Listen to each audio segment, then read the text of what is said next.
Before we begin, take a moment to get comfortable. Let your arms go heavy, your breath slow. And as you listen, feel free to leave a comment sharing what time it is, where you are, and what city or village you're listening from. It's love to know. And if you'd like more quiet stories like this one, don't forget to subscribe so they gently appear when you need them most. Now, let's begin. The Vatican Library is quiet in a way that few places on earth can be. Not just silent, though it is that too, but still, splendid. Sort of stillness where time feels like it is slowed to a hush.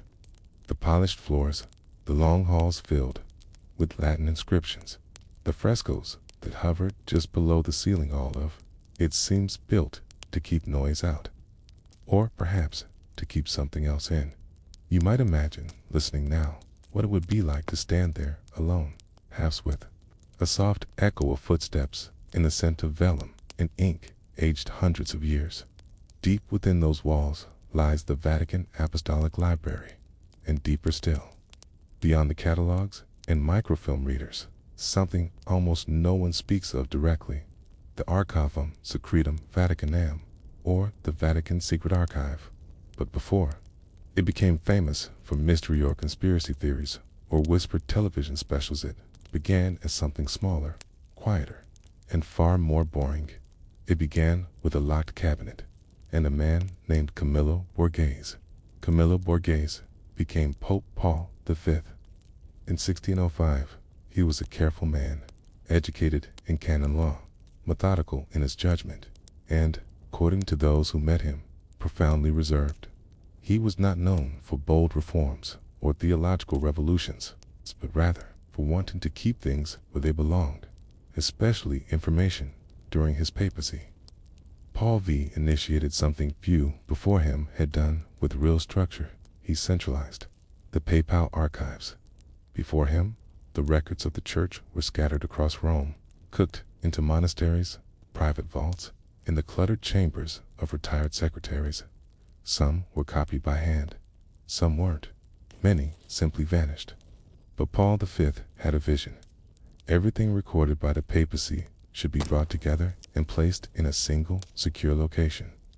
Not for the public, not even for most cardinals, only for those with reason and permission. This was not about secrets in the way modern minds might imagine. No hidden gospels, no coded letters from emperors, no maps leading to lost treasures. It was about structure. The church had accumulated nearly a millennium of correspondences, decrees, tithing records, land ownership transfers, and papal decisions. These weren't exactly thrilling, but they were powerful. In an age when kings and bishops still argued over what the church had said or done decades earlier, its access to the written word mattered. So Pope Paul V ordered a series of cabinets, heavy, oak-bound, iron-locked. Side, these would go the carefully indexed bulla papal decrees, the letters to and from monarchs, and the full legal machinery of Christendom. But one cabinet, legend says, was different. It had no key, or rather, it had a key that no one knew how to use. Its lock was of a type found nowhere else in Rome, corded from somewhere in the Low Countries, built with a reverse ward system that required the key to be turned backwards while tilted at a strange angle. No one but the Pope himself ever opened it, and when he died in 1621, the cabinet was sealed. This cabinet would later become a quiet symbol in the Vatican Secret Archive, not because anyone believed it held a treasure, but because it represented the principle of restriction. Scholars and laypeople alike have often imagined that the archive holds explosive secrets locked away to prevent scandal or revelation. But in truth, it is filled with things more mundane: censuses, tax ledgers, excommunications.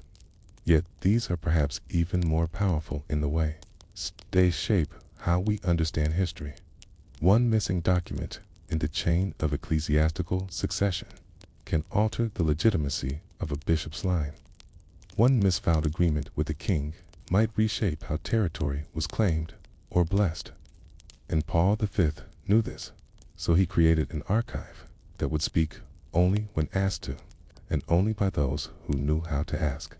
Centuries later, when the Vatican began slowly allowing researchers into the secret archive, by then renamed the Apostolic Archive to reduce public suspicion.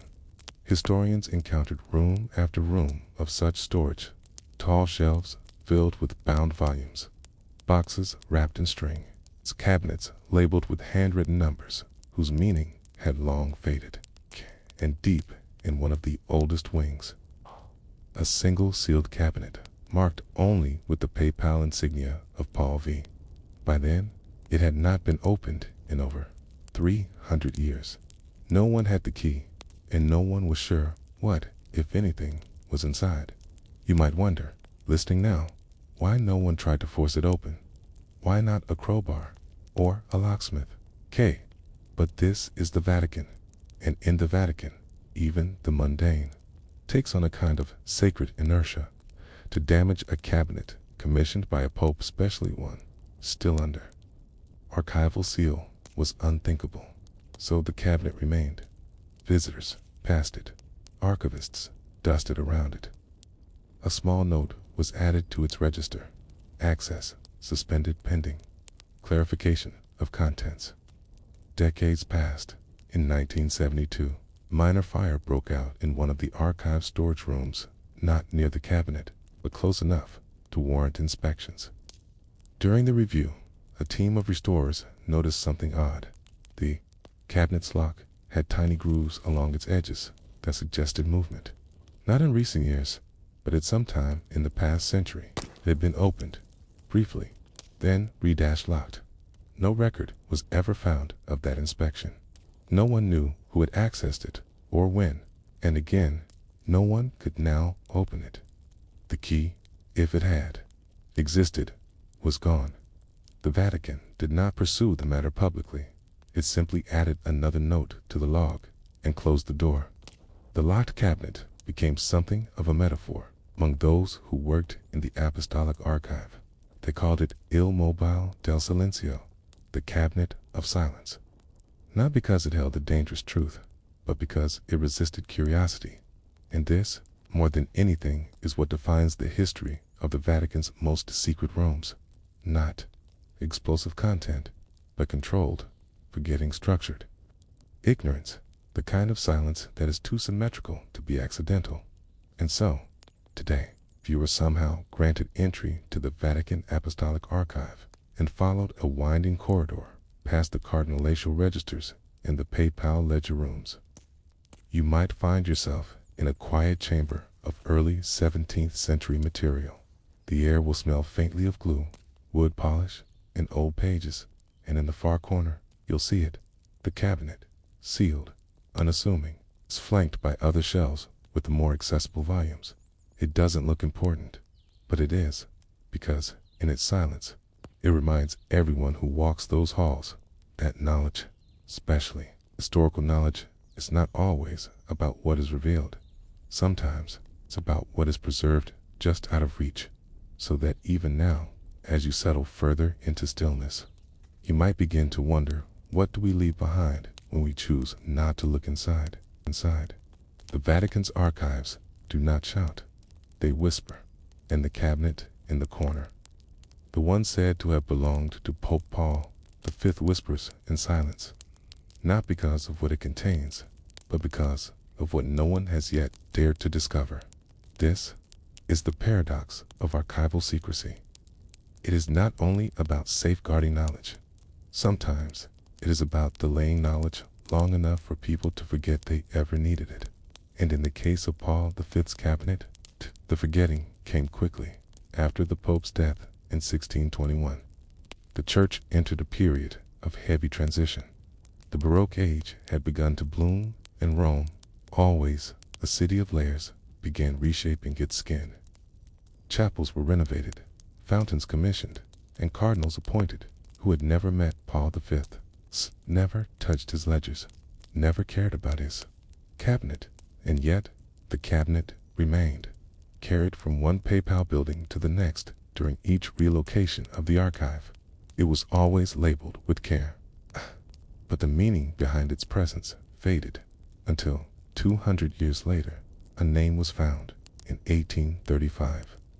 A Belgian Jesuit named John Baptiste Joseph Grandorge received rare permission to browse early 17th century ecclesiastical records. He had been researching church financial correspondences with the Kingdom of Naples, an unglamorous task involving centuries of papal receipts and tithe reports.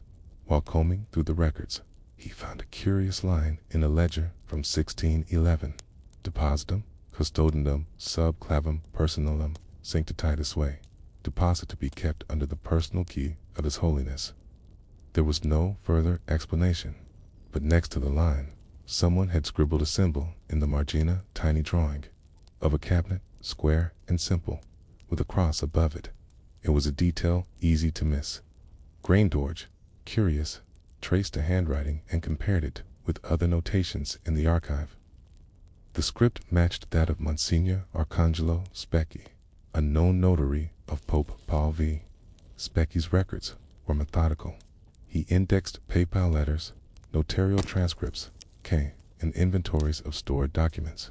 Yet, there were no other entries matching the phrase depositum custodendum. That line stood alone, and a key.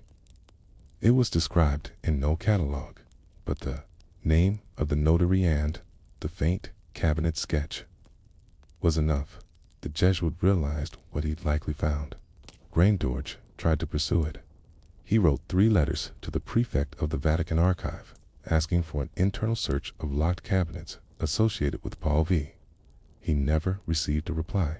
A year later, his access was revoked without explanation, and his notes were quietly removed from circulation. Only a handwritten transcript, kept in his personal journals and later preserved in the Jesuit archives in Leuven, Belgium, tells us what he found.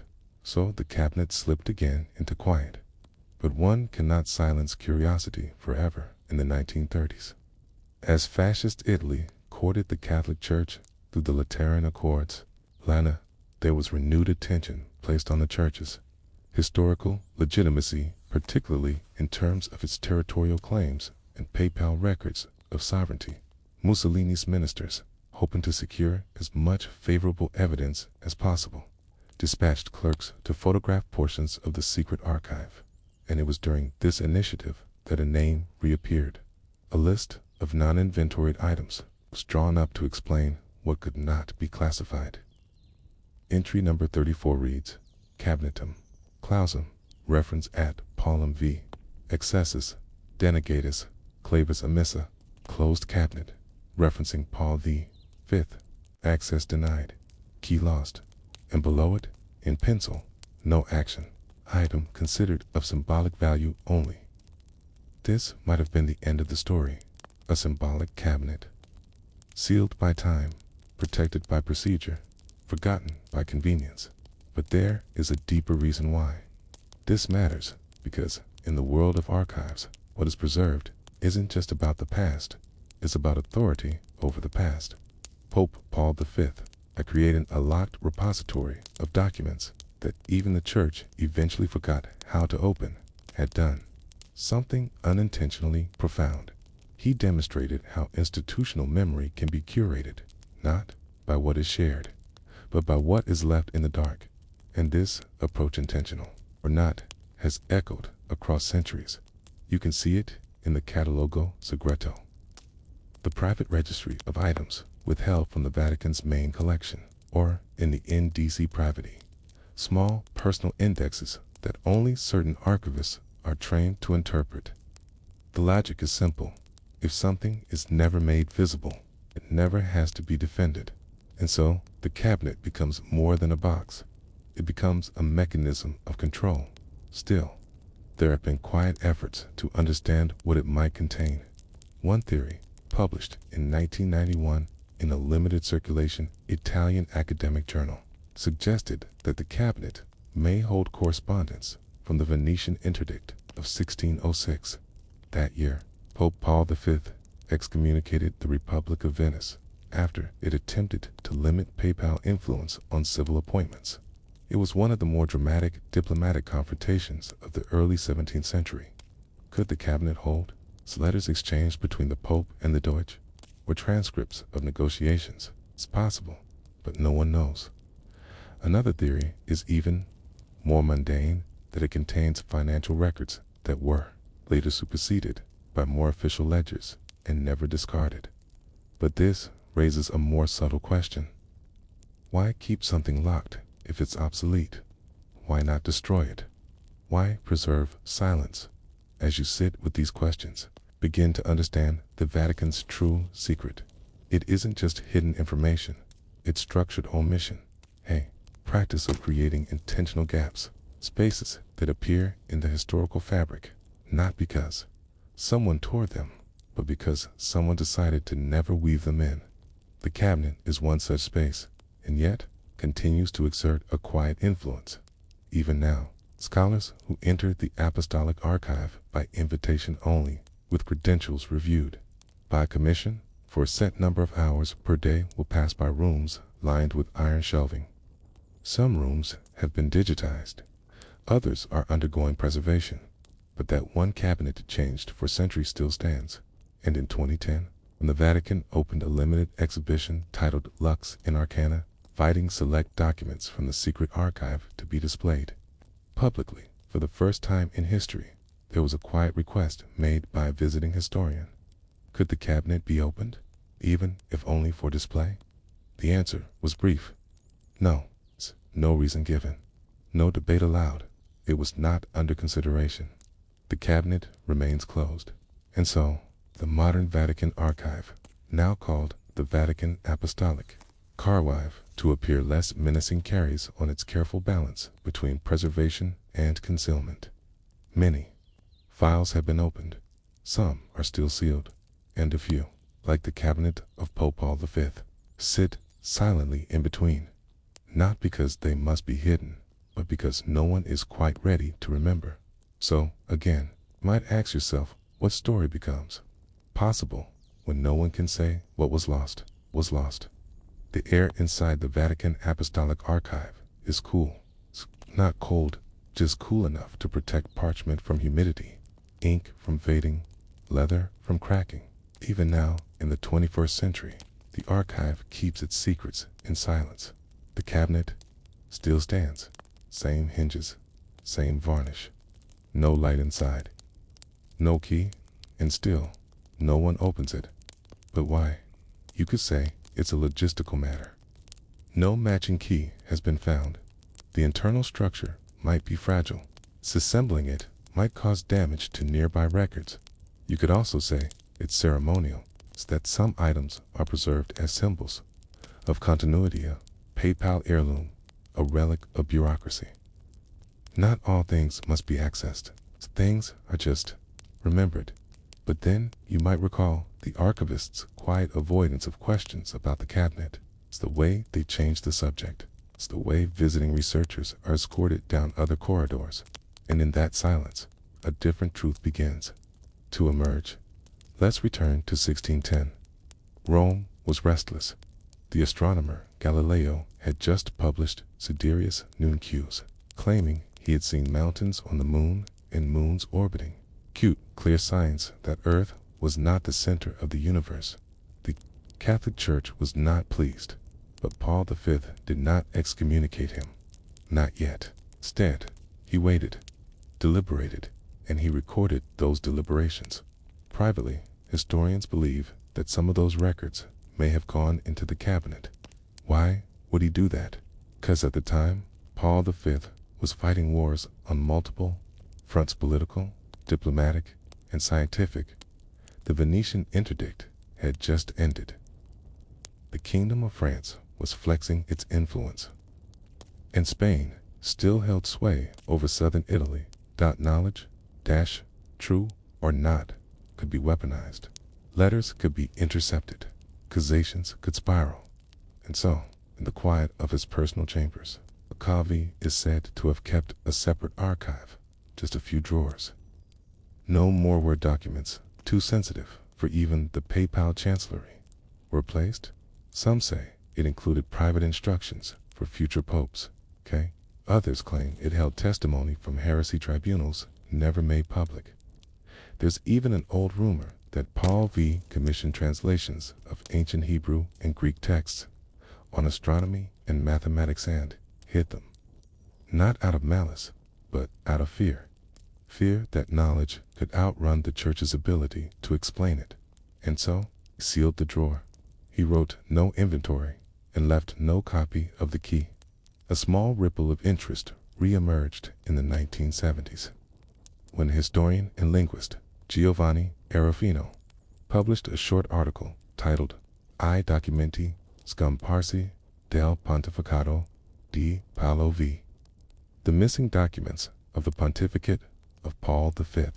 In it, Arrufino reviewed the index of papal letters from 1605 to 1621 and identified over 47 known correspondences referenced by contemporaries that no longer exist in the Vatican records. Some are personal, some doctrinal, but most are diplomatic. Letters sent to the Jesuit missions in Ming, China. Letters exchanged with the Safavid Empire of Persia.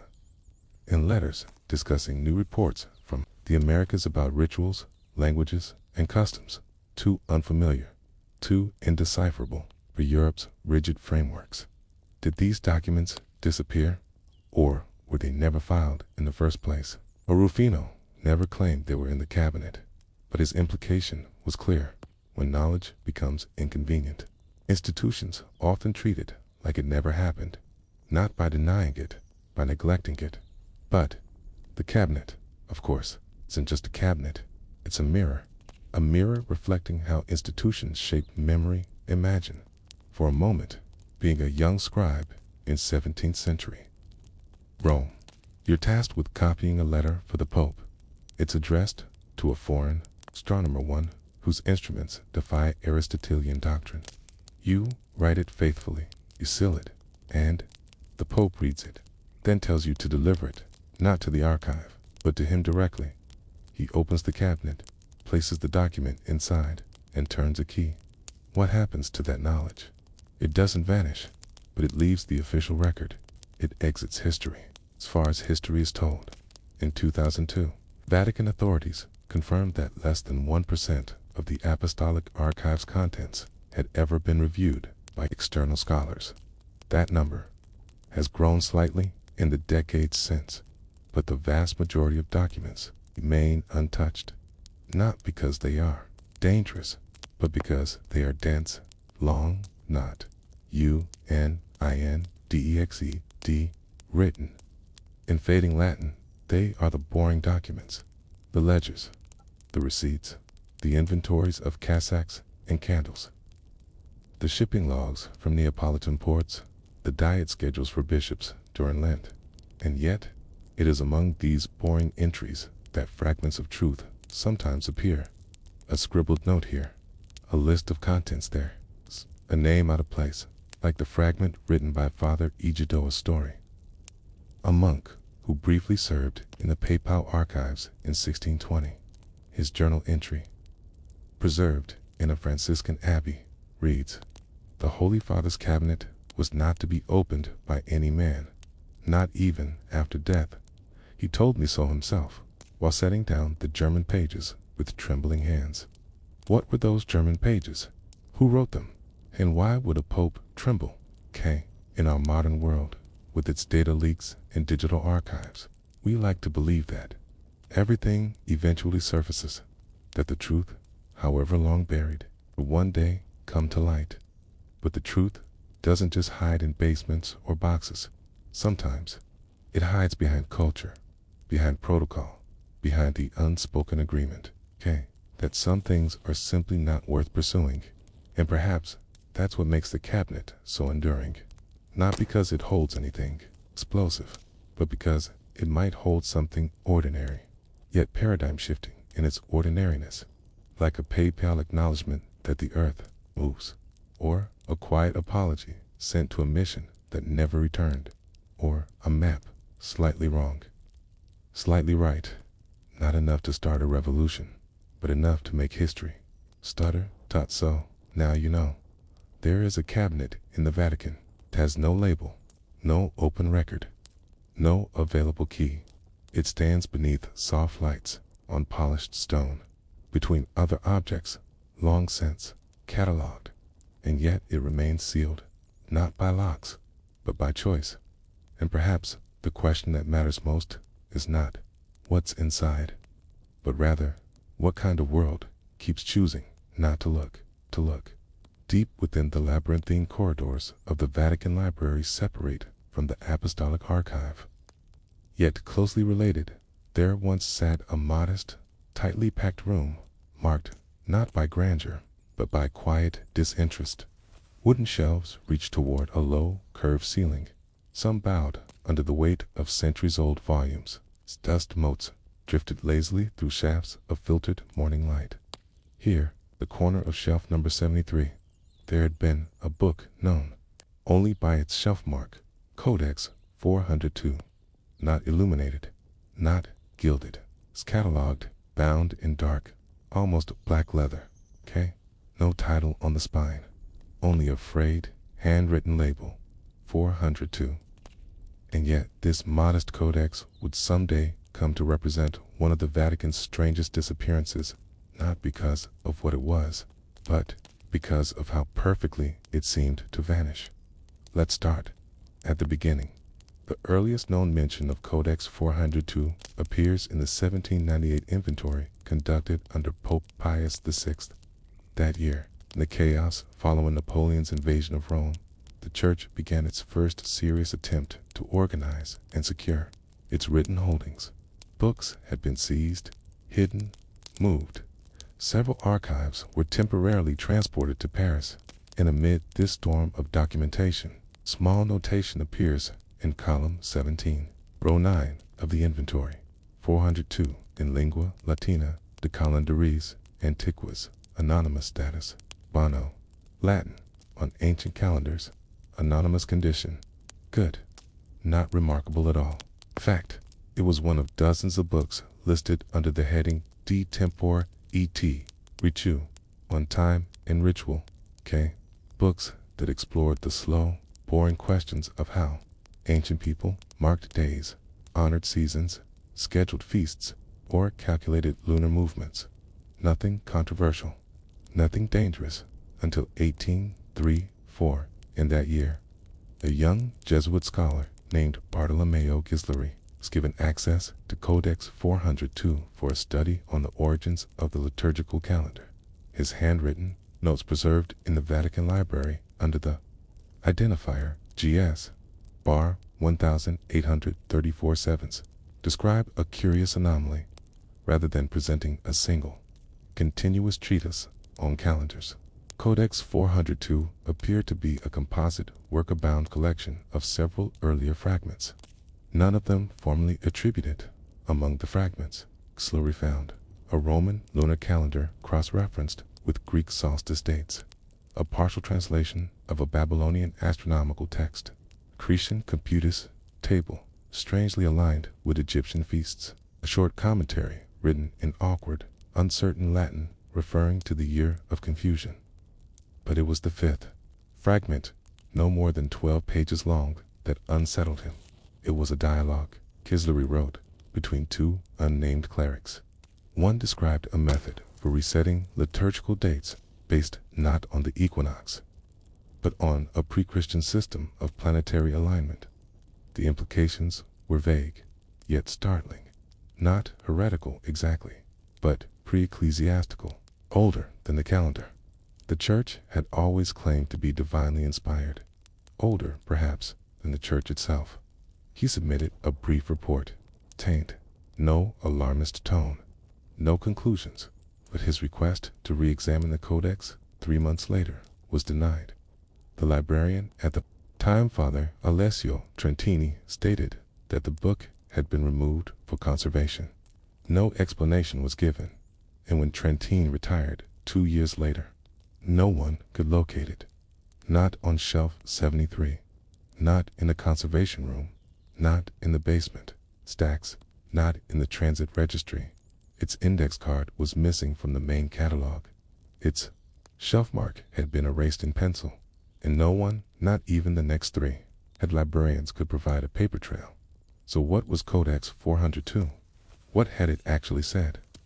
And why would such a minor document quietly vanish after nearly 40 years of unremarkable shelf life? The most persistent theory comes from Dr. Lucia Ferretti, a scholar of ancient liturgical computation and one of the few modern researchers to write about Codex 400 to publicly cite in her 1996 monograph, Calendars of Controversy. Ferretti argued that Codex 402 may have been part of a broader movement among early Christian communities in North Africa and the Eastern Mediterranean who resisted Rome's attempts to unify the date of Easter. She cited correspondence between bishops in Carthage and Alexandria in the 3rd century AD. These letters reference alternative reckonings and secret calendars passed down through pre-Christian priesthoods. Codex 402, she posits, might have preserved remnants of these systems, not gospels, not doctrine, just dates. But if those dates differed from Rome's carefully calculated canon, they could pose a quiet but foundational problem. Not a crisis, just a seed of uncertainty. And in the Vatican, even small uncertainties tend to disappear. Curiously, Ferretti's work led to a short-lived attempt to recover Codex 402 in the early 2000s South. A formal appeal was made to the Vatican Library by a committee of scholars from Italy, Germany, and Spain. They were granted permission to search the MSS Miscellanea, rooms, vaults of uncatalogued or partially damaged manuscripts. They found several other codices, misfiled or wrongly labeled.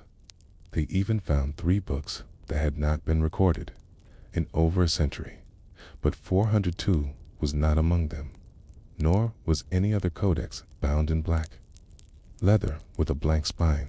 The committee quietly disbanded. Their findings were never publicly reported. Let us pause for a moment here, not to speculate wildly, but to reflect. Codex 402 wasn't some forbidden gospel or Gnostic revelation. It was, if anything, a bureaucratic relic, a calendar guide, a collection of awkward fragments, probably copied by low-ranking clerics in dimly lit monasteries. It didn't tell a story. It told how to tell time, and yet, in that very function, it may have brushed up against the boundaries of institutional authority, because to control time-sacred times, to control rhythm, memory, and ritual, the Church's calendar is more than a schedule. It's a theology. And if someone somewhere had once offered an alternate rhythm, an older tempo, then Codex 402 wasn't just about feasts and fasts. It was about the architecture of belief itself. By the end of the 20th century, the Codex had become a footnote, one of many small vanishings, not sensational, just unfinished dot, which raises the question, how many other boring books have disappeared? How many other items had no title, no author, no claim to fame, and yet no longer sit on the shelves where they were once cataloged? And how many people, like Gislery, once touched them, read them, copied them only to leave behind a faint trail of memory? Is forgetting intentional? Or is it just a byproduct of an institution older than most nations, in the heart of the Vatican, amid marble and silence? Books are sorted every day. Some are cleaned, some are cataloged, and some are quietly removed for conservation. Yet, not all of them come back, and not all of them are missed. If you were standing in the Vatican Library today and asked a tour guide or custodian about Codex 402, they would almost certainly shake their head. No such record, no such shelf. The number, they might explain politely, doesn't match any current classification. It was likely a mistake, or a lost reference. Perhaps even an apocryphal invention of overactive academic minds. But you would be wrong to think the book's trail ends with silence, because in the dusty back corridors of institutional memory, those rarely accessed annexes of ledgers, receipts, and administrative annotations, Codex 402 lingers. Like the smudge of ink where a name has been scrubbed, cleaned out, to understand the mystery more deeply, one must turn away from the reading rooms and into the darker, less organized halls of the Archivio Segreto Vatican Secret Archive, now formally renamed the Apostolic Archive. It is a place less grand than it sounds, less mythological. Secrets are not hidden behind candlelight and red wax, but in dull, gray file drawers and handwritten margins that nobody bothered to index.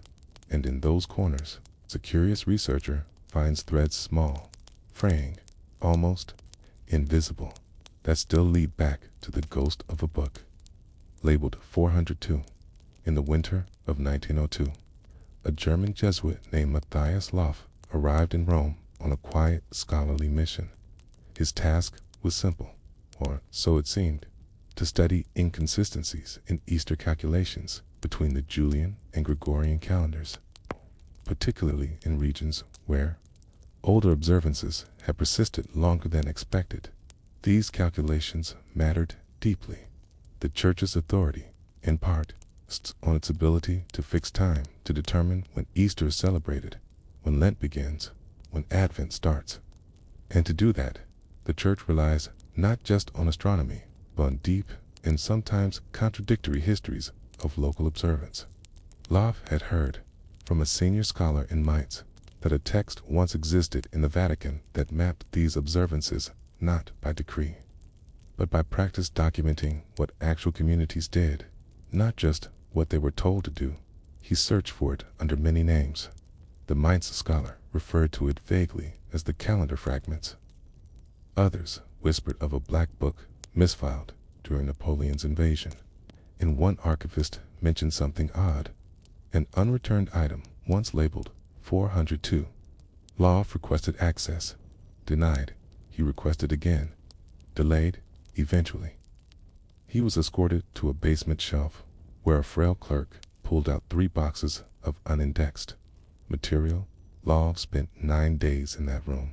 He found no 402, but he did find something else at the bottom of a file marked Concordia Liturgia 1831 to 1850. Loff uncovered a folded slip of paper with a watermark from the Vatican press and a header note on suppressed materials. It listed 7 items, 4 in Latin, 2 in Greek, and 1 in Italian each, followed by a cryptic note, temporarily withheld, marked for consolidation, not authorized for reproduction. Item number 4 was listed only as Fragmento Computus, and insert Shet 402.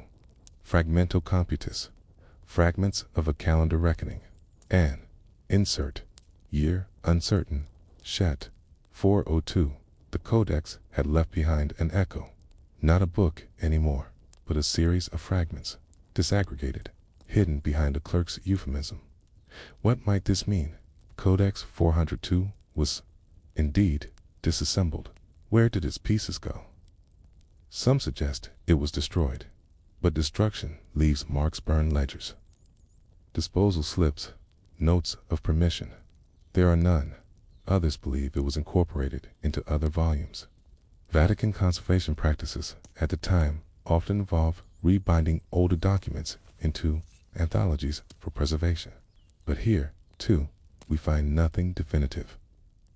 The list of books rebound between 1830 and 1900 includes over 400 entries, but only 3 reference liturgical fragments, and none carry the 402 label.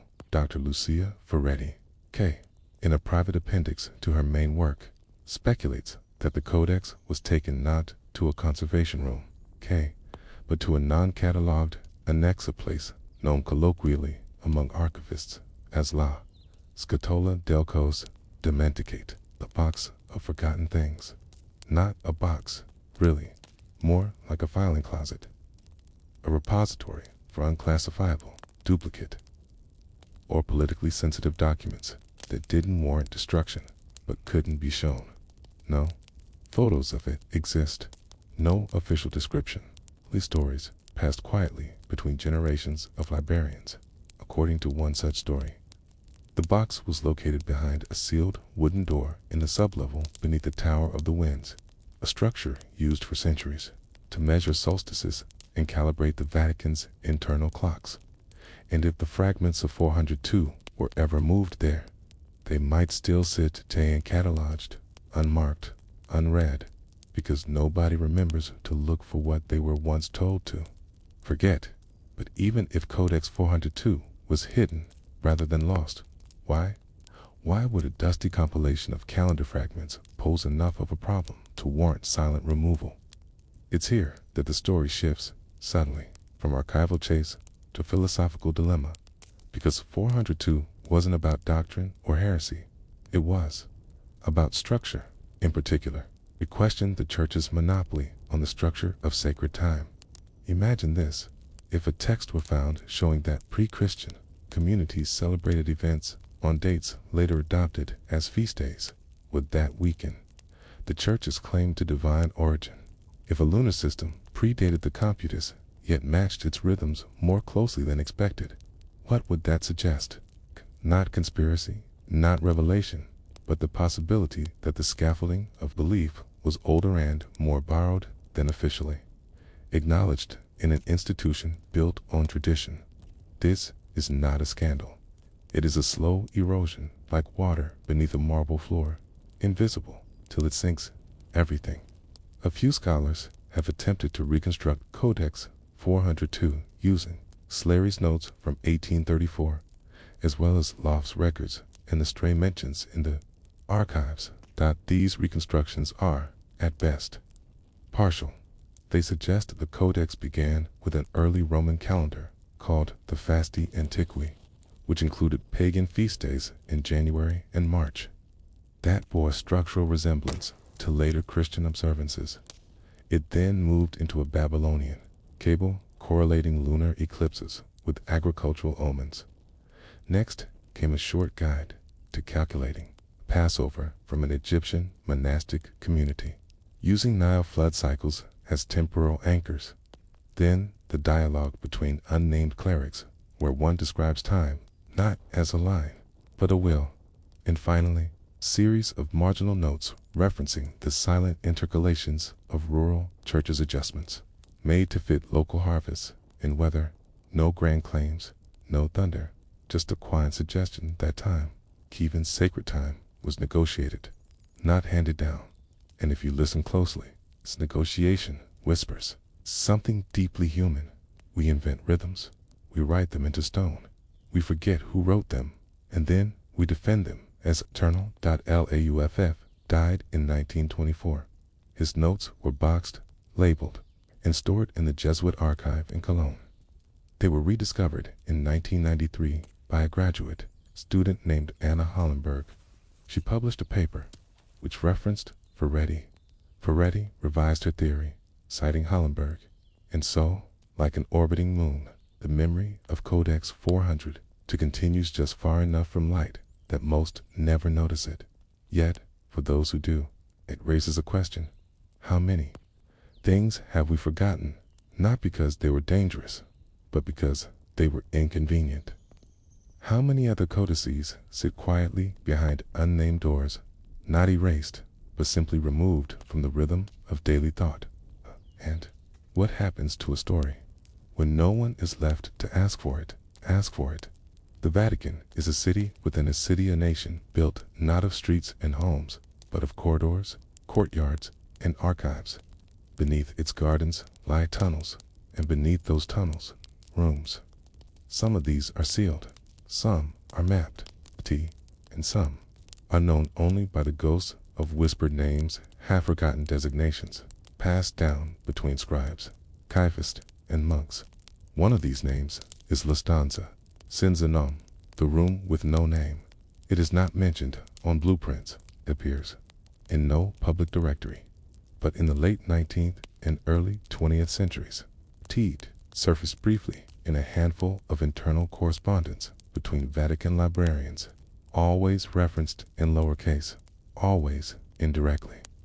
It was where documents were taken for sorting, where duplicates might be deposited, and where troublesome items, such as Folio 402, may have been transferred. Always speculative, never confirmed.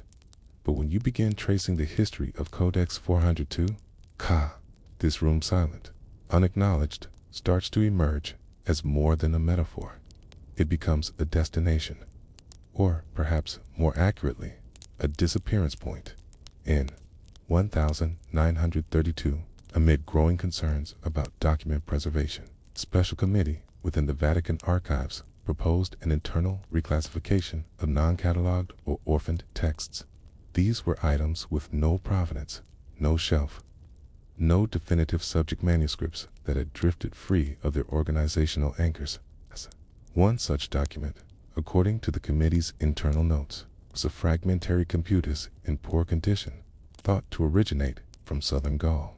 No code, no author, only a short description and an annotation, previously considered underseed. 402. That question mark is important. It tells us that even within the system, even among trained keepers of memory, the past was already starting to vanish. In the Vatican, to lose a document is not a failure. It is a process, quiet shifting of priority.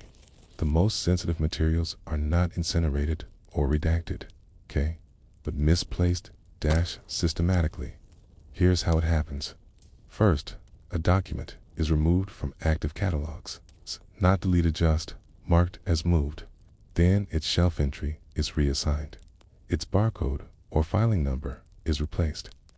In time, its original category is dissolved, merged into broader collections. And finally, the document is boxed, moved to an unindexed shelf, or loaned to a department that never returns it. And because no act of destruction takes place, because the item still physically exists, somewhere no scandal arises.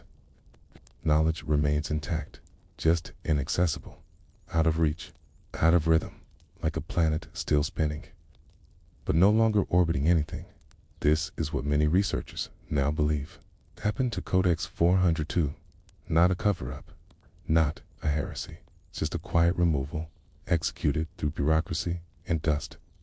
In the 1970s, Jesuit historian named Padre Tommaso Venturi attempted to reopen the case of 402. He had become intrigued by Loft's correspondence and the tantalizing references to fragmentic computus. Venturi, unlike his predecessors, had access to more modern archival tools, microfilm readers, climate-controlled storage, cross-referenced ledgers. He was also fluent in 8 languages, including Syriac and Coptic, which allowed him to read. Marginalia, most scholars ignored. One winter, he spent 7 weeks in the lower archives of the Archivio Apostolico Vaticano, documenting instances of calendar-related fragments from the 16th through 19th centuries. What he found were patterns in a collection labeled Calendaria Diversa, 1704 to 1802. He located 4 small parchments written in different hands, but annotated with the same tiny Greek sigil, Theta-Kappa, likely short for Theos Kairos, divine time. Each parchment mentioned not dates, but rhythms, the movement of clouds before fasts, the observation of certain plants blooming before saintly celebrations, the timing of bird migrations with Marian feast days. These were calendars, not of doctrine, but of observation. It's time, not imposed, but witnessed. One fragment even included a single line in red ink, as before Rome. So again, that the earth revealed its own time. Venturi photographed the documents, cataloged them, and wrote an internal report. He included a suggestion. The marginalia may suggest prior compilation in a unified source, possibly a Proto-402. His superiors thanked him. His report was filed, and the parchments, when Venturi returned to review them the next spring, were no longer in the same folder. When asked, a clerk replied they had been reassigned for further conservation. That was 1974. To this day, they have not resurfaced. And speaking about this mystery, decades later, Venturi would describe the archive as a palimpsest of intentions. He meant that the Vatican's great library is not a fixed thing, but a layered one, a place where meaning is written, erased, rewritten, and blurred again over centuries. Every act of organization is also an act of forgetting, and nowhere is this clearer than in the whispers surrounding La Stanza Senza Nome, according to oral accounts collected by researchers in the 1990s. This room with no name may lie behind a sealed wooden panel in the sublevel corridor beneath the Sala della Torre de Ventida, Hall of the Tower of Winds. The tower itself is not secret. It was constructed in the 16th century for the observation of the equinox, and was used to help calculate the precise date of Easter under the Gregorian calendar. But beneath it, the corridor lit only by emergency bulbs and accessible through a service stairwell, there is said to be a wooden panel with no lock, no handle, and no record. It leads, so the stories go, to a small chamber once used for transitional storage documents, not yet accepted into official archives, but too important to discard.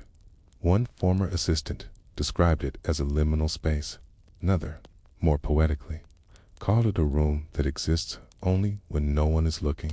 Taine appears only once in print, a footnote by Vatican historian Lorenzo Galletti, who, in his notes on untraceable calendrical inventories, refers briefly to items, perhaps stored in what staff once dubbed La Stanza Senza Nome. It is never elaborated. Perhaps it was an archivist's joke. Perhaps it was real. But either way, the idea leaves an imprint. If such a room exists, so existed, it would be the perfect place to forget something without losing it, to hide a book, not because it lies, but because it asks a question. The most enduring question that Codex 402 seems to pose is this: who decides how time is remembered? Not what happened. Historians debate that endlessly, but when it happened, and by whose count. The Church's liturgical calendar orders billions of lives. It governs feast and fast, celebration and penance. But what if that calendar was not entirely top-down? What if it grew partially from local soil, from weather, from moonlight, from habit? What if there were a book, a plain, fragmentary book, that quietly documented that truth? And what if the truth wasn't dangerous, but just inconvenient? For an institution that organizes not only belief, but memory itself, that is enough. Today, efforts to reconstruct Codex 400 to continue. There is no single manuscript, only scattered pieces, phrases in Syriac footnotes, mentions in Jesuit inventories, an unexplained citation in a 19th century French dissertation on solar alignments in early Christian basilicas. Some scholars collect these like puzzle pieces, others dismiss them as myth, and in the quiet of the archives, beneath cold lights and thick dust, interns still open drawers and find, now and then, a slip of paper out of place, something unlabeled, unclassified, inexplicably folded into a file where it doesn't belong. One such note, found in 2007, was written in Greek uncial script and included a single cryptic line. This time is not yet measured. Was it part of 402? No one knows, but as long as those fragments surfaces, long as the margins whisper, the memory of Codex 402 remains unresolved, and it invites us to ask, what else has been carefully, quietly put away? What else remains behind the doors that no one opens, in the rooms that have no name? What stories wait not to be discovered, but simply remembered? Remembered. Before there were secret archives, there were secret lives. You might think of saints as people who were canonized with trumpets and choirs, scribed in golden ink, and remembered forever. The truth, like most things buried in the Vatican's deepest chambers, is quieter, it's more fragile. In the early centuries of Christianity, before church councils, before papal bulls, before the bureaucracy of sainthood became formalized, there were saints made not by decree, but by community. Their sanctity was not voted on, nor examined through committees. It was felt, it was whispered, it was sung around hearth fires, and scratched into the walls of rural chapels. These were saints of the people, Saints with names, sometimes never written down, only passed from grandmother to child and priest to congregation. And yet, over time, many of them vanished, not in a blaze of theological rejection, not because they were heretical or offensive, but because no one officially remembered to write them down in the proper place, and in a world ruled by written record. If you weren't indexed, you were effectively erased. This is the story of one such list, a lost collection, a forgotten index, a soft silence that fell over dozens, perhaps hundreds of once venerated lives. They were once called Ibti Oscuri, the obscure blessed. To understand how these saints were lost, you have to understand how the church first tried to count them. The formal process of canonization, as we know it today, didn't exist in the earliest centuries of the church. Local bishops, communities, and monasteries decided whom to venerate. Martyrs of the persecutions under Nero, Decius, and Diocletian were honored by oral tradition. Their names etched onto walls of catacombs and into the calendars of villages across the empire. But this grassroots substammerage in memory and devotion was inconsistent. Different towns venerated different saints. One saint might be honored in Spain, ignored in Gaul, and unknown in Rome by the late 4th century. Under Pope Damasus I, the Church began compiling rudimentary lists of recognized saints, those who had not only died in the faith, but had their stories circulated with some degree of reliability. But even these early lists weren't complete. In a margin of one such 5th century list, now kept in the Vatican Library under the shelf marked Vaticanus Latinus 5251a, scribe wrote in tiny faded ink. Many more are known to the people, but not to the curia. That note, buried in the dust of vellum and ink, tells us something deeply human. People remembered differently than institutions did. Fast forward to the 12th century. The Catholic Church had grown vast, with monastic orders spanning from Ireland to the Levant. The process of canonization was becoming more centralized, driven not just by devotion, but by politics, property, and paperwork. A saint could no longer emerge from obscurity. They had to be approved, investigated, their miracles verified, their bones exhumed, their name entered into an official ledger.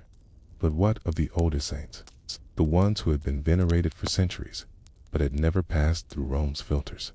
That's where the Index of Local Cults came in, a quiet, clerical project, begun sometime in the early 13th century under Pope Honorius III.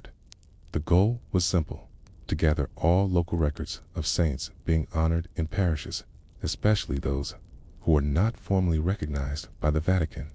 It wasn't an effort to erase them. At first, it was just an audit, kind of census. Lists were sent to bishops. Bishops asked priests. Haas spoke with villagers. And slowly, names came in. Saint Basula of Lerida, remembered for saving cattle during a drought. Saint Leontia of Thessalonica, said to appear in dreams during childbirth. Trudeau the cobbler, honored in a Flemish village for repairing shoes for free during Holy Week. Most had no feast day in the formal calendar, no official biography, but their memory lived on in little wooden shrines and hand-copied booklets of prayers. The Vatican received the records, and for a while they kept them. There is evidence of this in a document known as Registrum Diversorum, compiled by archivists in the late 14th century. There are 24 entries, marked only with initials. Each begins with the same phrase, D. Culch Domestico, concerning local veneration.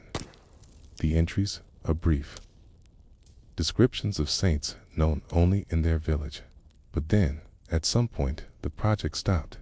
The names stopped being added. The entries dwindled, and by the 15th century, the Index of Local Cults disappears entirely. No reason is given. No memo was sent. It simply ends. Theories abound. Some say the church became more cautious after accusations of folk heresies began to swirl around certain rural traditions. Others believe the rise of humanist scholars in their obsession with textual rigor led to the dismissal of saints who lacked firm documentation. But the most persistent theory is also the simplest. The index was too big, too messy, too full of names that didn't fit. And so, rather than sorting through them all, someone quietly placed the list in a drawer, then a box, then a shelf, and eventually, no one remembered where. In 1894, a Benedictine monk named Father Alaric Moynier, working in the archives of Monte Cassino, discovered a letter. It was addressed to a Vatican clerk named Vincenzo Lucci and dated 17-8. In it, the author references the unnumbered folios on saints never entered into the Martyrology Romanum, the official directory of recognized saints. The final sentence is chilling in its subtlety. It would perhaps be better if such remembrances remained the people and not with us. What happened to those folios? Some believe they were transferred in Mark 10 to the General Archives. Others suspect they were destroyed. But a small number of historians cling to the possibility that the index still exists, misfiled under an innocuous title. After all, the Vatican Library holds over 180,000 manuscripts. Even today, only a fraction have been fully digitized or cataloged. It's possible that somewhere, deep within the folds of parchment and dust, a small book waits quietly, a book that holds the names of forgotten saints. The obscure, blessed, lives once remembered in candles and bells, is now lost behind the structure of history. And so we ask, if a saint was once venerated for centuries, but then erased from the index, are they still a saint? Is holiness something that needs to be written down? Or can it survive in the silence between pages? When we last wandered through the silent corridors of memory, we paused before a locked door. Not a literal door, but the kind that appears when history grows quiet. The kind guarded not by bolts, but by forgetting. Now, you find yourself inside a room no one speaks of, not because it is forbidden, but because it is unfiled. Inside the Vatican Apostolic Archive, formerly called the Secret Archive, though the term secretum in Latin meant simply private, there are shelves upon shelves of parchment, vellum, and leather-bound ledgers. You might expect these to be neatly labeled and organized with the precision of centuries-old bureaucracy. But in truth, Caiap is a creature of its age. In a space that holds over 50 miles of shelving, even the best intentions can become untraceable, especially when the subject of a record was never fully welcomed into the fold to begin with. This brings us to a lesser-known figure in the Vatican's archival history, archivist Giovanni Ricci, a quiet 18th century cleric known less for any scholarly breakthroughs and more for his obsessive need to annotate. He wrote in margins. He cross-referenced documents long forgotten by their original compilers. He scribbled notes on the backs of papal briefs and the spines of bound ledgers. Ricci believed that history wasn't written in bold letters or official stamps. It was scribbled on the edges, folded between layers, nearly lost to time. Ricci was working through a shelf of uncategorized material sent from an abbey outside Siena. Most of it was routine: land deeds, agricultural inventories, minor liturgical revisions. But in the back of one codex, tucked behind a loose page, was a folded parchment marked simply Doubtful Sancti. Ricci opened it carefully. Inside were 42 names. No dates, no feast days, only short descriptions. Blessed Oliva of Todi saw the dead walk once. Saint Immaculata of the border hill prayed for wolves to leave her sheep. Sant Porphyro bled from the palms when he read the epistles aloud. No hagiography, no canonization, no miracles verified by papal bull, just whispered legends on crumbling paper. Ricci did not discard it, nor did he formally enter the names into the registers. Instead, he filed the list along with a personal note tint to a folder marked Ad limina, non-conclusive reports. This folder still exists, or at least it was indexed again in 1878 by another archivist. Since then, its location has gone unconfirmed. No modern scholar has seen it with their own eyes, but its title remains in the Cataloga Relic of Records _remembered. So what were these non-conclusive saints? They were, most likely, remnants of the original index of local cults, the lost project we spoke of in section 1.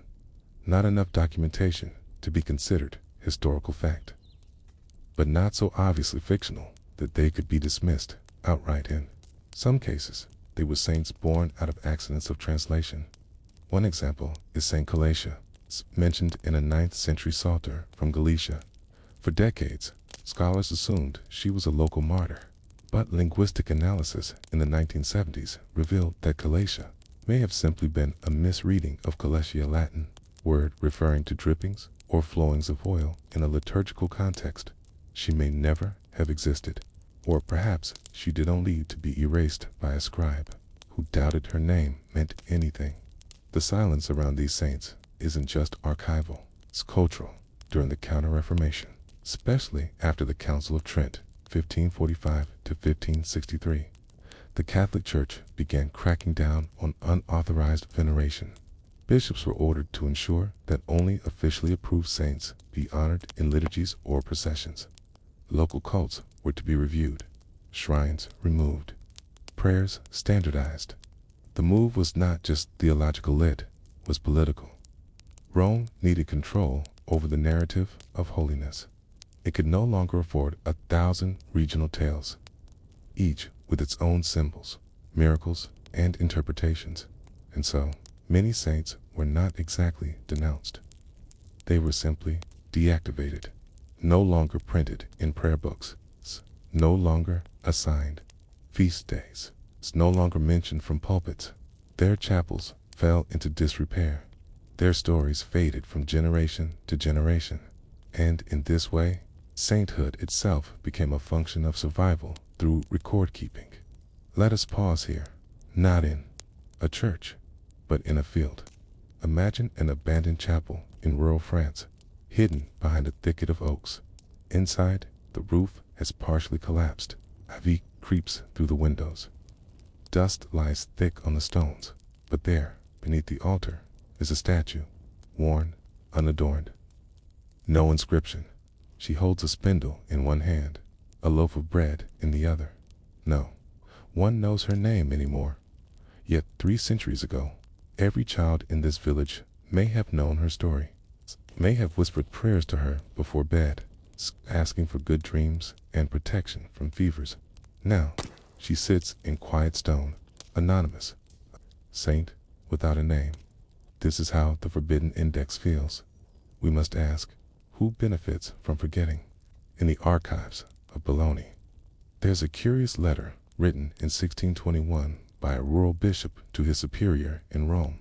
In it, he defends the continued veneration of a local woman named Sancta Abelina, known for her prophetic dreams during Lent.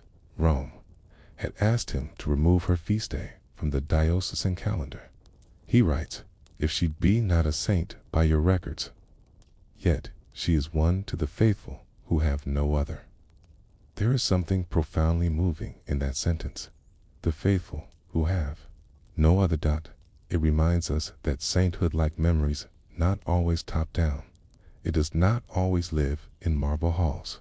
It lives in the smallest places, in candles lit on rough-hewn windowsills, in names whispered over bread dough, in flowers left on cracked stone.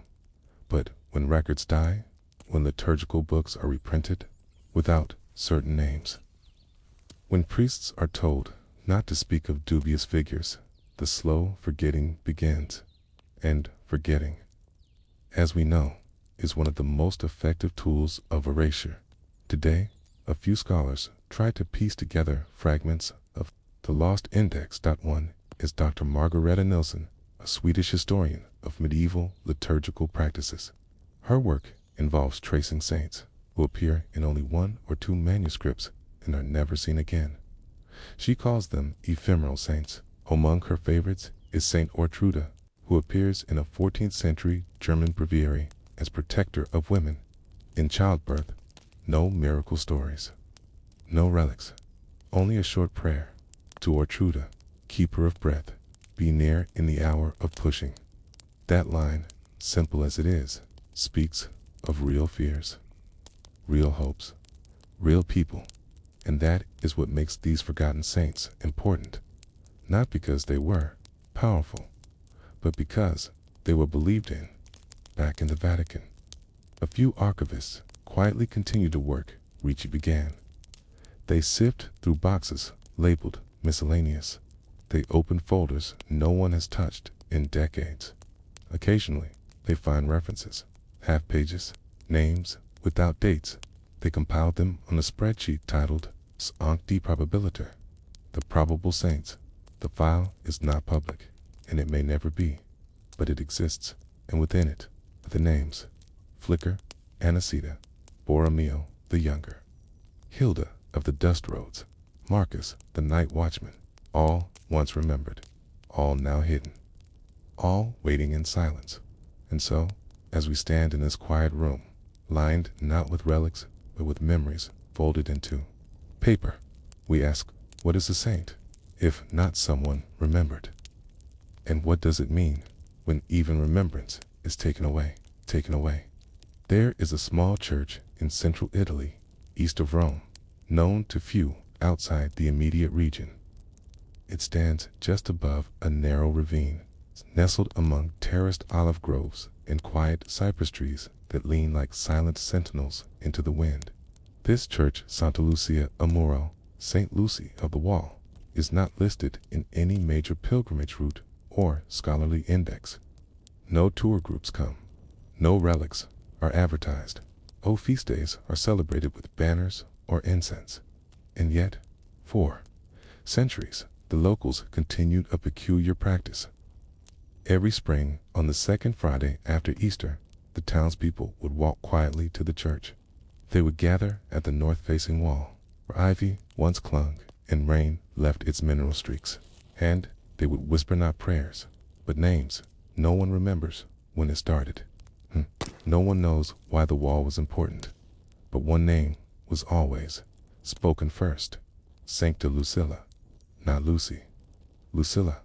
There is no record of such a saint in the Roman martyrology, nor in the Acta Sanctorum, nor in the Vatican's official index of saints. No canonization bull, no attributed miracles, only a name, spoken in low voices, scribbled in pencil on the inside of a doorframe, and on a faded fresco above the altar inside. The only surviving image of her, a woman seated beneath a tree, a child wrapped in her shawl, and beside her unusually a shepherd's crook resting upright in the soil. It is painted with the style of the early 1400s, quiet, domestic, almost forgettable. And yet, this is where the story returns. Not to legends or miracles, but to the texture of slow, uncelebrated remembering.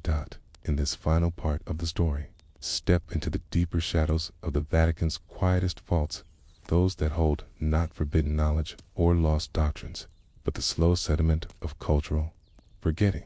You are not chasing scandal here. We're tracing the outlines of erasure itself. Throughout the 19th century, nationalism swept across Europe, and the Vatican struggled to maintain spiritual authority amid the crumbling of the papal states. The pressure to streamline sanctity became intense. The Church issued new rubrics. Local feast days were consolidated or eliminated. Casusan records were reviewed for irregularities. Unofficial saints, especially those with tenuous origins, were quietly dropped from calendars. Some saints were grandfathered in, kept for traditional reasons, especially if they had built up centuries of devotion or had relics tied to major basilicas. But others, especially those known only in small towns, cited in one-off manuscripts, or remembered in oral traditions, were simply not renewed. They weren't denounced. That would have caused protest. Instead, They were excluded from reprinting, removed from hagiographic compendia, not listed in breviaries. Their shrines were not preserved, and their icons were left to fade. One by one, its figures slipped out of liturgical memory, and so emerged what modern scholars call the invisible margin of the canon. To understand this margin, consider how canonization has worked across history. In the earliest centuries of the Church, saints were often proclaimed by popular acclaimed martyrs, bishops, or even hermits whose piety inspired those around them. Only later, particularly after the 12th century, did the Church formalize the canonization process. Papal approval became essential. Miracles were documented, theological scrutiny applied, and inquiries were conducted. But this system could not retroactively address the hundreds of locally revered figures that predated such mechanisms. Many were absorbed into the formal list. Others were evaluated and dropped, and some were never mentioned again. By the 17th century, Rome had begun keeping internal records of disputed or dubious saints, These were not public. They lived in the footnotes of the Congregation for Rights, which reviewed proposals and sometimes issued denials without explanation. It is in these footnotes, and in the personal papers of lower-ranking archivists that we glimpse the true shape of what has been lost. Names like Saint Meralda, who is said to have calmed a landslide in 1108 by laying her cloak on the earth.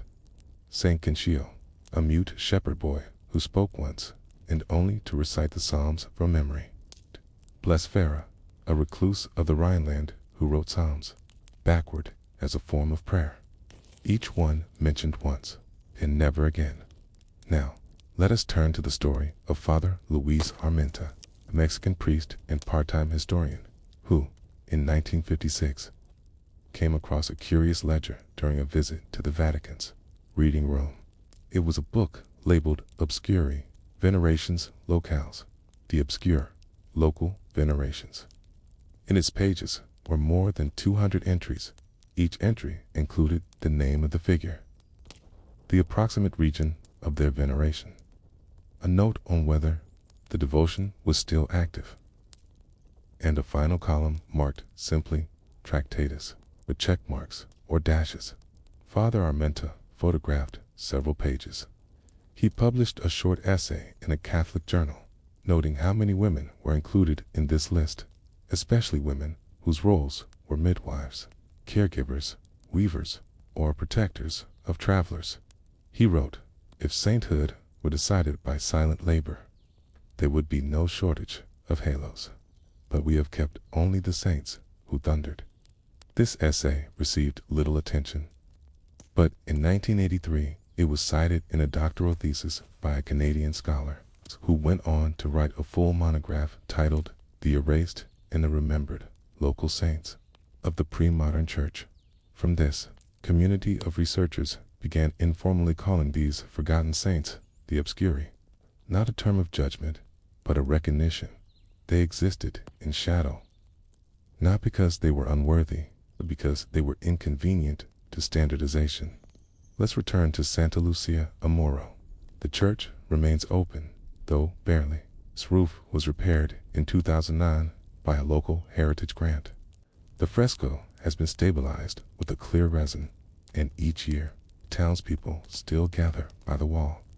Now, they write names with chalk, names of the sick, names of women expecting children, names of those who have passed, and always, at the top, Lucilla. The locals say she was never canonized because she asked not to be.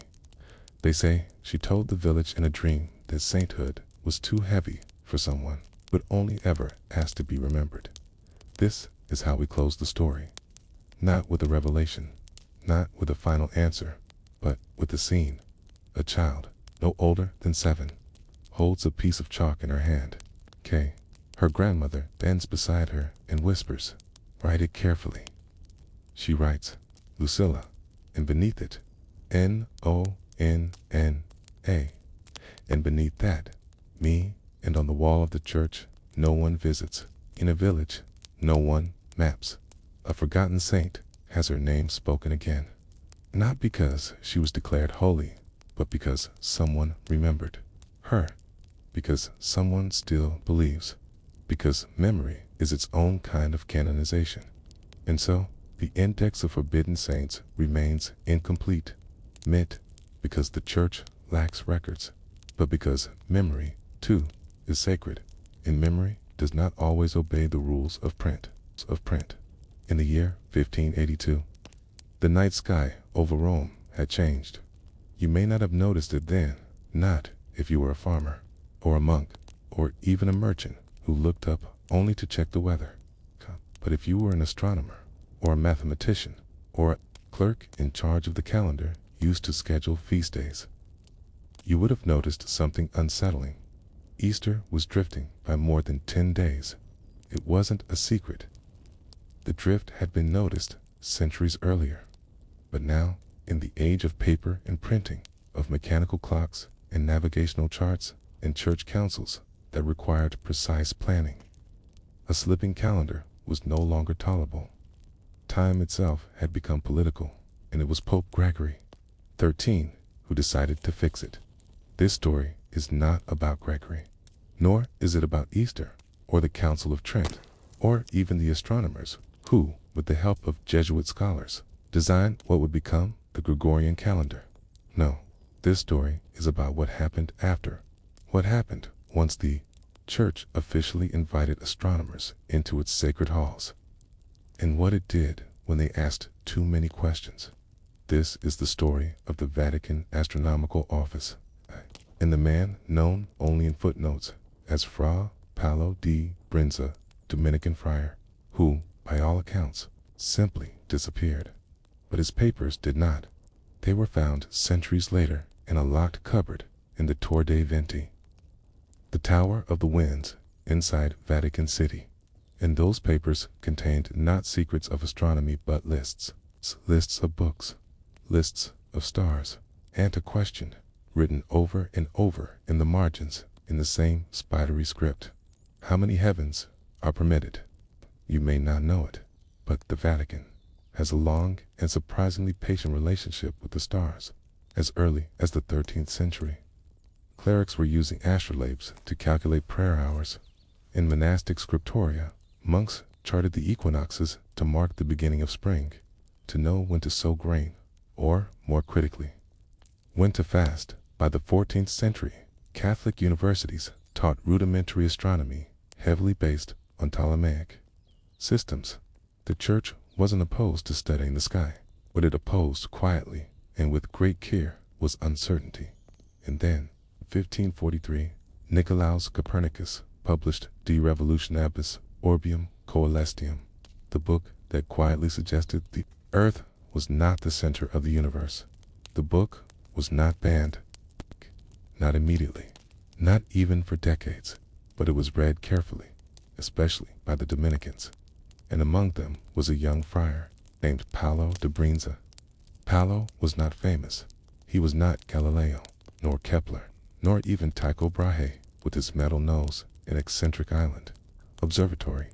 Paolo's name doesn't appear in grand debates or papal bulls. He wrote no treatises that changed the world.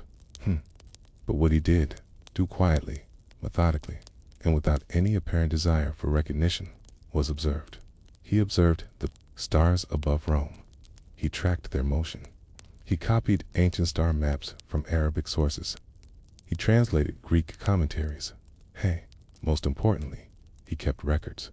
These records, according to the logbook found centuries later, were unusually meticulous. They included tables of stellar positions, observations of lunar eclipses, and strangely, notes on discrepancies. Paolo wasn't trying to change doctrine. He was trying to understand why. In some ancient texts, stars appeared in patterns that no longer made sense. 10. Constellations drifted. Why calendars from Alexandria marked solstices at different times than those of Bologna or Mainz. In short, he had stumbled into a quiet war between text and sky. The church wanted harmony. Paolo found contradiction. The Vatican Observatory wasn't called that yet. Qua but it had a Rouma chamber in the Tower of the Winds, key, built in the 1570s above the Vatican Palace. The tower had been constructed for a very specific reason, to measure the equinox precisely. Painted frescoes showed mythological winds and personified stars, all in swirling Renaissance color. But its purpose was mathematical. This is where Paolo worked. His journals mention a long hallway with no windows, and a chamber painted with gold and faces of the night. He refers often to an assistant man named Benedetto, whose own handwriting appears in annotations. Together, they spent nearly 12 years comparing maps, observing stars, and writing letters to other clerics in Toledo, Krakow, even Prague. At first, their questions were welcomed. Accuracy was important, but by 1596, their correspondence slowed. Some replies were returned unopened. Others carried careful warnings. "Hold the line," one bishop wrote. "Not all light is meant for lanterns." Why? Because Paolo had begun to study something called the Star of Abraham, an astronomical concept referenced in medieval Islamic texts and some early Christian apocrypha. It referred to a fixed celestial point thought to mark divine alignment, a gate, as one source put it, between the visible and the sacred. Paolo found references to this star in Ethiopian scrolls, in Syrian church hymns, and in a strange, illuminated manuscript preserved in the Vatican Library that traced back to Nestorian sources. He asked, why did no modern map include it? Why did star charts after 1450 subtly differ from those before? He wasn't suggesting heresy. He was pointing out omissions, and that was enough. In 1602, according to a single administrative note found in the Vatican's archival ledger, Fra Paolo is no longer to be consulted in matters of celestial ordering. No punishment was listed, but no further observations were recorded in his hand. By 1603, Paolo's assistant, Benedetto, submitted a new star map without commentary and assumed duties as keeper of the tower's ledgers. Paolo's last known action was to place a sealed envelope into the observatory's archive. It was labeled, "For whoever asks again." That envelope was never opened, at least not officially. But in 1882, during a renovation of the tower, a carpenter found a hollow behind one of the frescoes. Inside were dozens of folded pages wrapped in oilcloth, star maps, marginalia, a draft letter addressed to no one in particular, warning that the heavens have changed, but not because they were told to. This collection became known, quietly, as the Brenza fragment. What does this tell us? It tells us that even within an institution as structured as the church, curiosity never vanished, merely went quiet.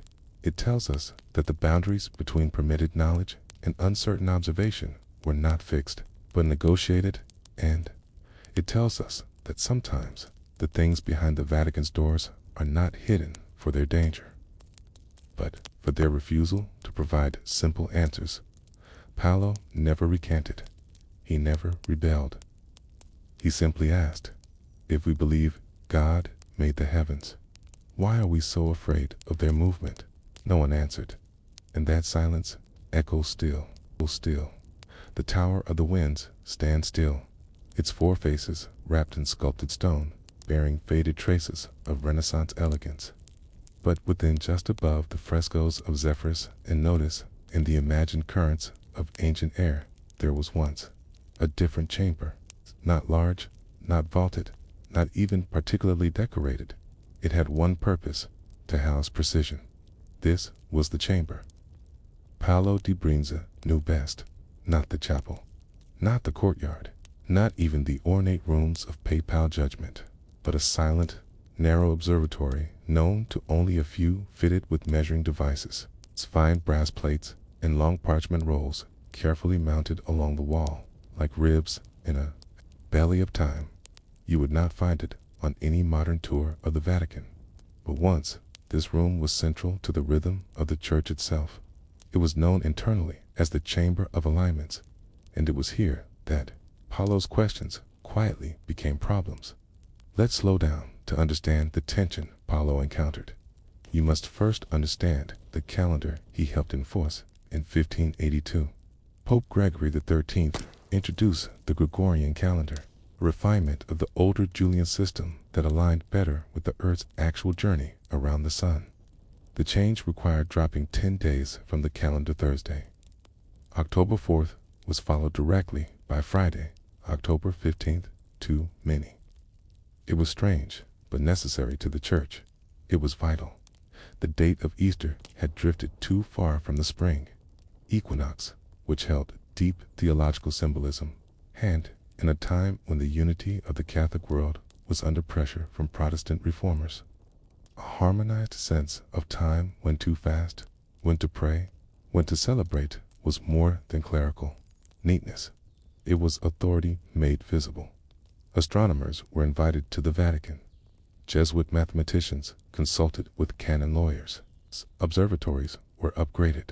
And at the center of this machinery stood the Chamber of Alignments. It wasn't a place for stargazing.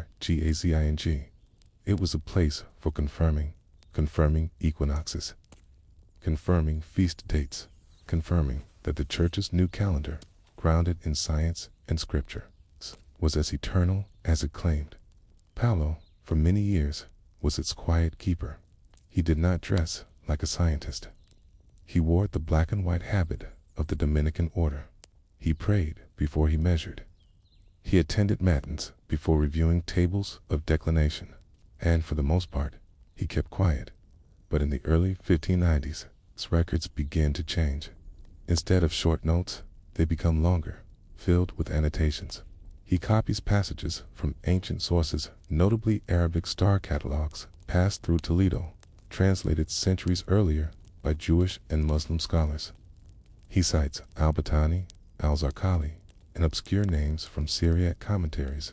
Then, more curious still, he begins to overlay these star charts against newly observed data. And he notices something small, but deeply inconvenient. They do not agree at first. This wasn't a problem. Slight variations could be explained by poor instruments, clouded skies, or scribal errors.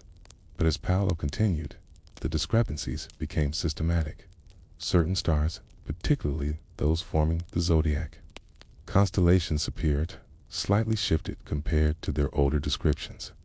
Today, we know this as the precession of the equinoxes, a slow gravitational wobble of Earth's rotational axis that causes the celestial poles to shift over millennia. But in Paolo's time, it was not widely understood. He tried to bring the issue up, carefully, in one letter preserved in the Brinza fragment. He writes to a bishop in Cologne, "I seek not to alter, only to ask if the stars no longer match our feasts. Must the fault be ours or theirs?" The reply was curt. He who is entrusted with the measure of time must not disturb the peace of it. Paolo understood. He was not to suggest movement where stillness was expected. He was not to imply that the sky itself changed, even if that change was natural. Because too many within the Church, the heavens were not a subject of curiosity. Where the guarantor of order in post-Reformation Rome was not something to question. And yet, Paolo could not stop. He began to reference the Book of Enoch, a non-canonical text preserved in Ethiopic traditions, which described the watchers of the stars and their fall from appointed courses. He annotated these references alongside passages from Genesis, even made marginal notes about the firmament in its translation from Hebrew as rakia, word that suggested something hammered or spread thin rather than solid. These weren't heresies, but they were invitations to discomfort. He noted that St. Augustine once warned against making absolute claims about the structure of the heavens. He cited Albertus Magnus, the Church's own Dr. Universalist, who encouraged Christians not to fear nature, but to observe it with humility. Still, its most repeated note written in different inks over different years was always the same. Do the stars still serve?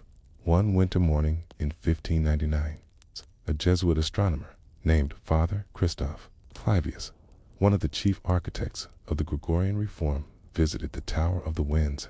Records show Clavius toured the observatory with a small entourage and examined some of the recent measurements submitted by Paolo and his assistant, Benedetto. He did not leave a written opinion, but 2 weeks later, Paolo's access to certain archival rooms was restricted. He could continue measuring, but he could no longer request old maps from the Vatican Library. He was, as one modern historian put it, permitted to observe, but not to connect. Still, in the margins of his later logs, Paolo continues to draw delicate diagrams of orbits and alignments, sketching ellipses instead of circles, noting subtle retrograde motions of the planets, and returning again to the question that no one seemed eager to answer. If the sky is lawful, what happens when it fails to obey? There is a mystery within the chamber of alignments that remains to this day. During a late 19th century inventory, archivists discovered that a panel in the eastern wall beneath a faded fresco of the wind god Boreas had been sealed shut with plaster, not bricked, just covered over and painted to match. When later removed, this panel revealed a niche containing a metal scroll case wrapped in waxed cloth. Inside were only 3 items: a brass plate with 12 concentric circles etched into its face, a sheaf of parchment filled with tight Latin script and diagrams, a single line written at the top: "They do not circle us." The scroll is unsigned, but the handwriting matches that of Fra Paolo. Why did he write it? What was the church afraid of? Not heliocentrism, not yet, not openly. Galileo would not be condemned for another few decades. But something in Paolo's quiet work touched a raw nerve knot of science. But of certainty, it wasn't that he discovered something, it's that he wouldn't stop asking why no one had. And that was the real threat. Not rebellion, not heresy, but attention. Fra Paolo's name vanished from Vatican records after 1603. His assistant, Benedetto, remained for a time, then left Rome for Sicily, where he is believed to have taught mathematics at a small monastery near Catania. He left behind one note, preserved in a Jesuit collection: "They only fear what changes slowly." Today, the Chamber of Alignments is mostly forgotten. The Tower of the Winds is sometimes mentioned on tours, described as a pretty example of Renaissance engineering. Few mention the room inside it. Fewer still speak of the scroll it's found in the wall, and none have answered the question Paolo once asked with such devotion: if the heavens shift, what else must we measure again? The sun rises each day over St. Peter's dome, gilded in its early hush. The marble courtyards warm slowly, stone by stone. And the windows of the apostolic palace blink open one by one as clerics begin their day. And yet, somewhere within the folds of those sacred walls, behind the vaulted corridors and sealed archives, there is a part of the Vatican that resists sunlight altogether, a place once filled with instruments, ink, and silent observation, a place where time was once studied, not by faith, but by angles, shadows, and the unwavering arc of celestial bodies. And then, all at once, it wasn't. We return now to the strange vanishing of Fra Paolo di Brinza. When we last left him, he had been slowly excluded from access to Vatican documents, centered, not publicly, but administratively, in bureaucratic silence. The scrolls he once consulted were quietly removed from the tower. The books he relied on, subtly recatalogued under different names. No formal decree was ever issued. There was no trial, no accusation, only space, absence, distance. But even as his presence was being erased, Paolo was still observing, in what he recorded in those final months inside the Chamber of Alignments. Just before his name disappears completely is perhaps the most quietly troubling discovery of all. Not that the stars were changing, but that the Church, long before him, already knew. Let's return to his final sheaf of notes. What little remains is collected in what's now called the Codex Lateran Fragmentum, not a book, not even a scroll. Merely a bundle of creased parchment and vellum scraps tied together with twine and preserved, quite by accident, in the Lateran library during a post-Napoleonic inventory. The writing is sparse by that point. The Latin grows uneven, but three recurring details stand out. The first, repeated sketches of the same curved horizon, drawn again and again. Paulo traces the movement of a star like Spica or Regulus across the early spring sky, except, unlike his earlier, cleaner entries, these are sketched in haste. They are paired with short annotations in Greek, Hebrew, and one in Arabic. The second, references to Cellarium Borgia, a mysterious diagram Paulo claims to have found in an unbound folio beneath the German commentaries. Appears to be a kind of calendar wheel, divided not into months or feast days, but into precessional increments, movements of the Earth's axis over thousands of years. But the third is the most unusual. Among Paulo's final notations are repeated references to a door. It is not named, merely called the Passage of Hush, translating from transitus silenti. He references it once in relation to the Room of Winds, a second time in proximity to the crypt of the popes, and once more connected only by the phrase, where the dome casts no shadow. The phrase appears more than a dozen times across the pages. What was this room? What was it that Paulo believed was beyond it? We have no direct answers, but perhaps the best clue, however distant, comes from a completely different discipline, horology. In the 1930s, a French scholar named Jean-Michel Cornet was granted access to inspect certain early timekeeping devices preserved in the Vatican's mechanical collection. One of them, an astrolabe believed to be constructed around 1470, was missing its brass plate. In its place was a hand-etched inscription in faded Italian dot. Translated roughly, it reads, "The sky once spun more slowly." The door silence. Why? Cornet included this oddity in a footnote. Most dismissed it as poetic nonsense. But what if it wasn't? What if the door of silence wasn't a metaphor? Okay. What if it was something Paulo once passed perhaps daily without being allowed to name? Throughout medieval and early modern Catholicism, rooms were often given devotional names: the Hall of Tears, the Gate of Pardon, the Chamber of Ashes. These weren't literal designations. They were emotional spaces, thresholds of symbolic power. But the Passage of Hush, that's different, not dramatic, not theological, but practical, as if referring to a place deliberately withdrawn from the world. Something not to be feared, but not to be discussed either. And so the thought arises quietly, like a question at dusk. Was there a room behind the Tower of the Winds?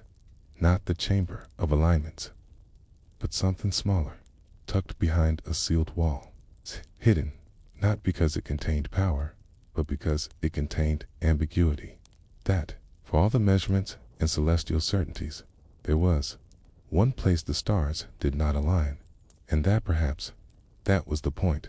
After 1603, Fra Paolo di Brienza's name appears nowhere in the Vatican registers. His fate remains unknown. Some speculate he left the church and returned to Basilicata under a pseudonym. Others believe he died quietly in Rome. A few more dramatically imagine that he was imprisoned or spiritually confined, as some euphemisms go. But the truth may be simpler. He was forgotten, not violently, not maliciously, just folded away. His work replaced by more cooperative observers. His diagrams boxed and reshelved under more neutral titles. The Chamber of Alignments repurposed slowly into a room for clerical archiving, till even the niche that once held his scroll was plastered over and painted to match the wall. And so, centuries later, what remains is not evidence, but questions. Why did the church, which employed some of the finest astronomers of its age, feel the need to limit their access? Why were so many references to precession, planetary drift, and axial motion quietly redacted from church documents between 1580 and 1650? Why were certain Arabic and Jewish star maps placed under restricted access during the same period? And what did Paulo mean most cryptically when he scrawled in the margin of one of his final notes? We built our calendar on a turning thing, and then tried to stop it from turning. There's an irony, perhaps, in the fate of the Chamber of Alignments, a room built to track time. It's lost to it, a place where the stars were meant to affirm the Church's authority, now reduced to a footnote in an unfinished notebook, and Paulo gentle, patient. Faithful Paulo left with nothing more than sketches and silence. No fame, no KNG, no rebellion, dot. No rebellion, dot. Only curiosity, only questions, only a reminder softly pressed between vellum pages and dusted brass. Could even the most sacred institutions fear a certain kind of observation, the kind that doesn't seek to win an argument, only to understand what was once left unmeasured? And so, dear listener, as you drift between thoughts, lulled by the hum of a world spinning slowly beneath your feet, consider the possibility that somewhere in a room no larger than a closet, behind a sealed door with no handle, lies a scroll no one opens anymore. Not because it's dangerous, but because it asks again quietly, stubbornly, endlessly, do the stars still serve? Still serve? It begins, like many quiet betrayals in history, with a letter. Not a dramatic one, not the kind written in blood or sealed in wax, but an ordinary letter neatly folded, composed in a tight but legible Latin hand, and filed according to protocol, somewhere deep in the apostolic archive. A letter that, at first glance, meant almost nothing, and yet, somehow, everything, because this letter, barely half a page in length, was addressed to a pope, written not by a king or bishop, not by a scientist or spy, but by a man whose name barely appears in the annals of Catholic history, a monk, teacher, tired fading copyist from the outskirts of Würzburg, Germany. His name was Brother Matthews, and though his letter offered no heresies, no protests, no accusations, what it did contain was a single question. A question about a word. Hey, it's a word that no longer appeared in any modern catechism. A word removed quietly, deliberately, and without explanation during a series of liturgical revisions 2 centuries earlier. That word was Sibyllina. You may recognize its root. It's connected to the Sibyls, ancient and prophetesses of the classical world, who once spoke in riddles at the mouths of caves. Figures like the Cumean Sibyl, who appeared in Virgil's Aeneid, or the Erythraean Sibyl, whose prophecies were rumored to have been preserved in the Libri Sibylline, the Sibylline books stored once, long ago, in the temples of Rome.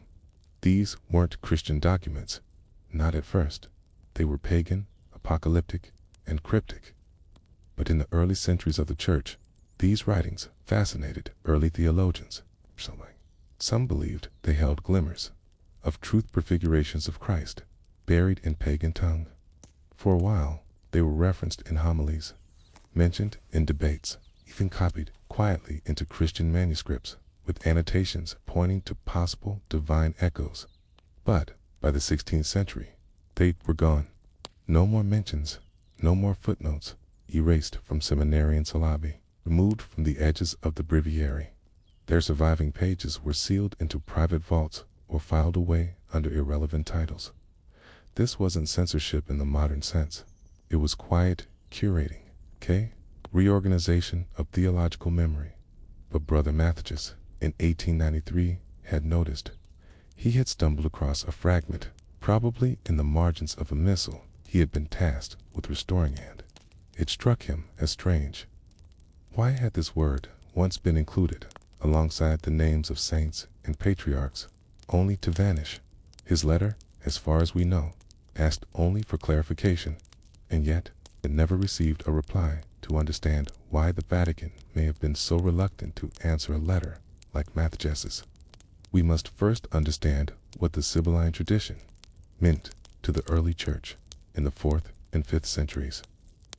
Christianity was still weaving itself into Roman imperial culture.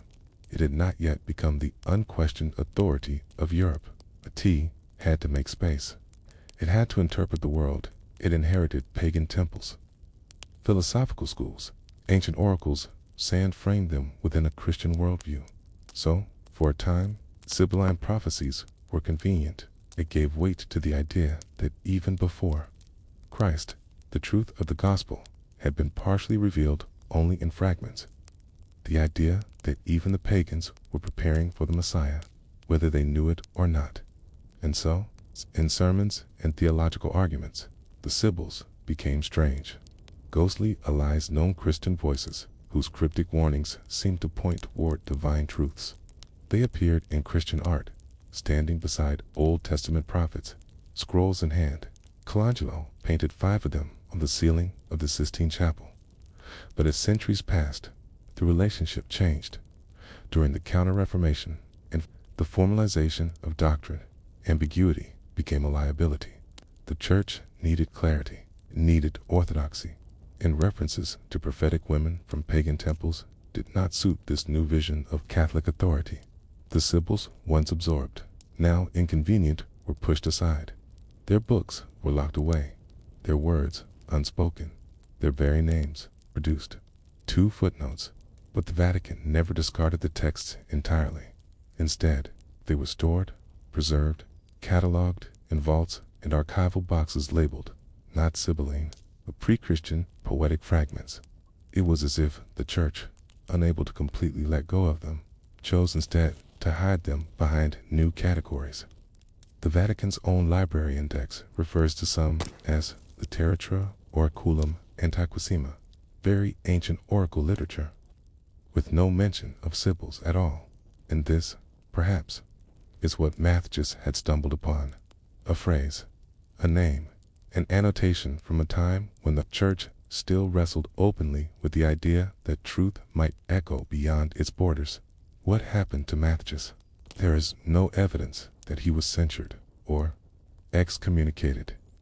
He continued to work as a copyist for another 12 years. He died in 1905. His letter was never published.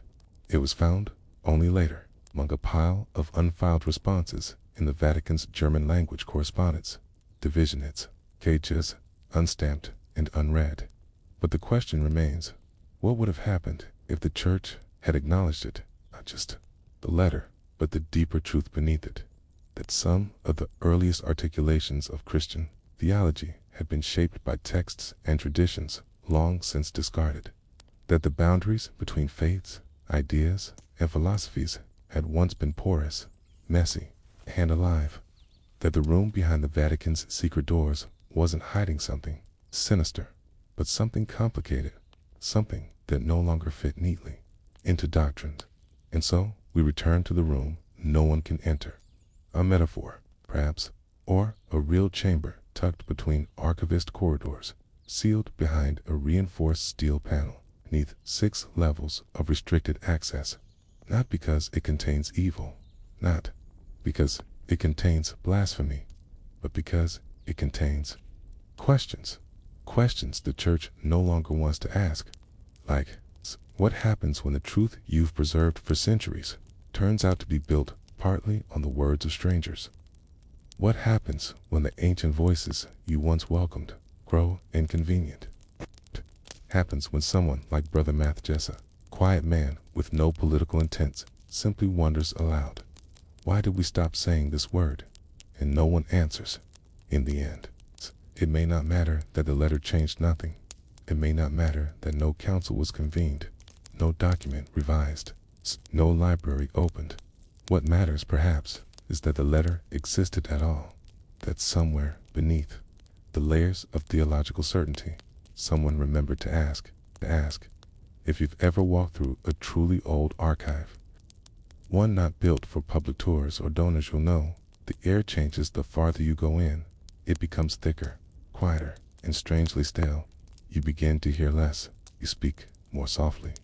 There are no windows, no clocks, just walls of identical boxes, centuries of paper, dust, and the soft hum of temperature control systems. It's easy to forget what time it is, or what century.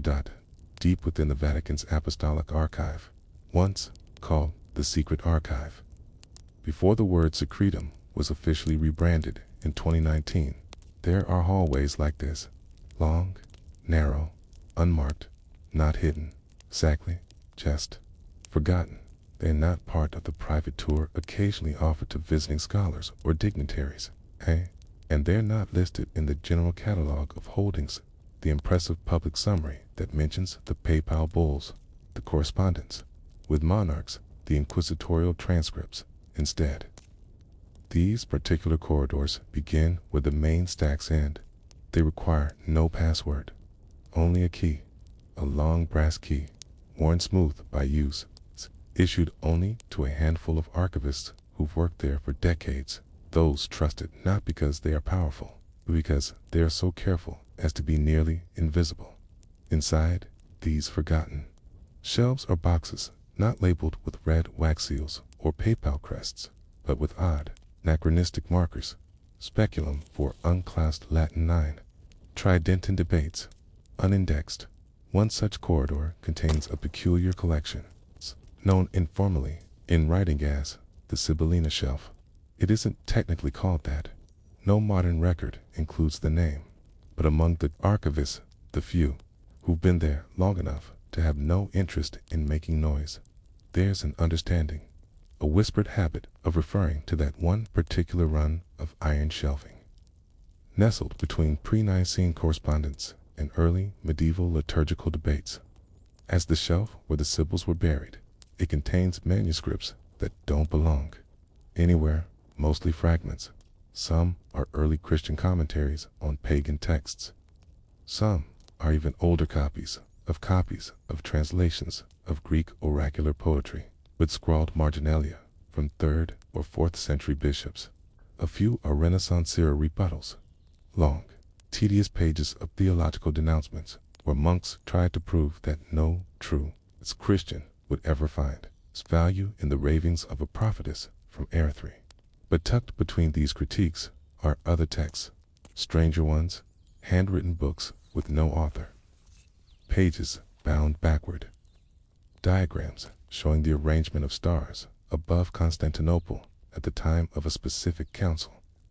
One parchment scroll contains a single word repeated 312 times in varying ink tones: vox, vox, voice, voice, voice, voice, voice, voice. Archivists have puzzled over that one. So why were these preserved at all? Why not burned, discarded, or lost in the dozens of fires and floods that plagued European archives across the centuries? The answer, perhaps, is simply because no one knew what to do with them. They didn't fit into heretical categories. They weren't dangerous, just ... awkward. And so they survived, not because of any effort to hide them, but because of a long institutional habit, a kind of slow-motion reluctance. The Vatican, for all its grand proclamations and sweeping encyclicals, has often moved not with decisive speed, but with a kind of geological patience, like a mountain that erodes only millimeters each year.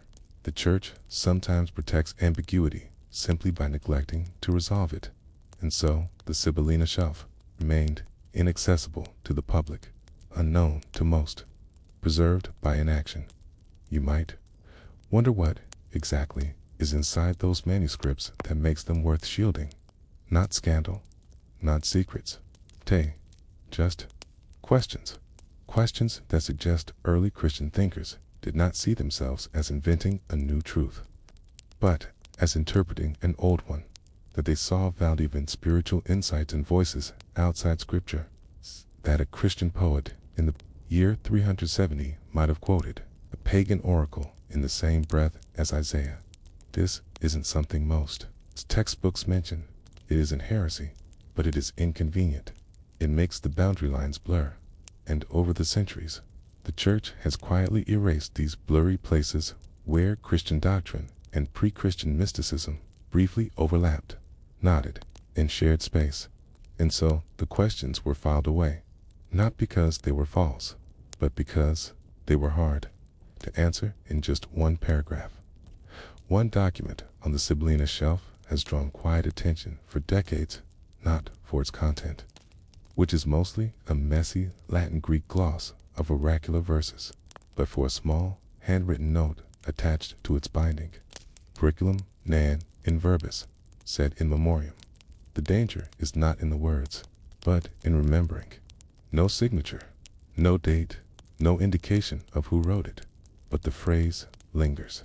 Archivists have debated it over espresso in dim offices under frescoed ceilings. A few have written about it anonymously in academic journals, referring to it only as a marginalia fragment from an unknown Vatican source. But none dispute what it means. The danger, according to this note, wasn't that the Sibylline texts contained anything harmful. It was that someone might remember they were once important. That remembering might lead to questions, and that questions might lead to doubts. Not about faith, but about certainty. This is what makes the Vatican Archives both so fascinating and so frustrating to outsiders. It's not the existence of hidden knowledge, like a Dan Brown novel might suggest. It's the absence of clarity, the vast weight of paper and parchment that documents centuries of thought, contradiction, adaptation, and silence without ever offering a conclusion. This is what Brother Matthijs walked into when he sent his small, polite letter asking about the word Sibyllina. He was not uncovering a conspiracy. He was brushing up against an unresolved memory, a corner of the Church's intellectual past that had been boxed, shelved, and labeled not useful, but never quite forgotten.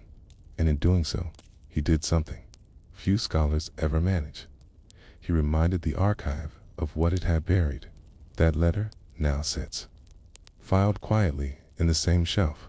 Someone moved it there in the late 1960s, when the archives underwent one of its periodic reorganizations. It's tucked between the 1583 rebuttal of Protestant astrology and a commentary on Ezekiel's will. No one has formally indexed it, but it's there, an orphaned question in the House of Answers. The deeper you go into these shelves, the more the noise of modern interpretation fades. The debates over which pope did what, or which council said what, those become background hum. Instead, you encounter the texture of early thought, the raw material of faith before it was systematized. A monk wondering whether a line of Virgil was divine. A bishop wrestling with a prophecy he didn't understand but couldn't ignore. A footnote in the margins that simply reads, "This sounds like the resurrection." These are not dangerous things. They are forgotten things, and forgotten things have a strange kind of power, because once remembered, they ask if this was once part of our truth. Why did we stop saying it, and who decided it no longer mattered? Some rooms don't have names, not officially.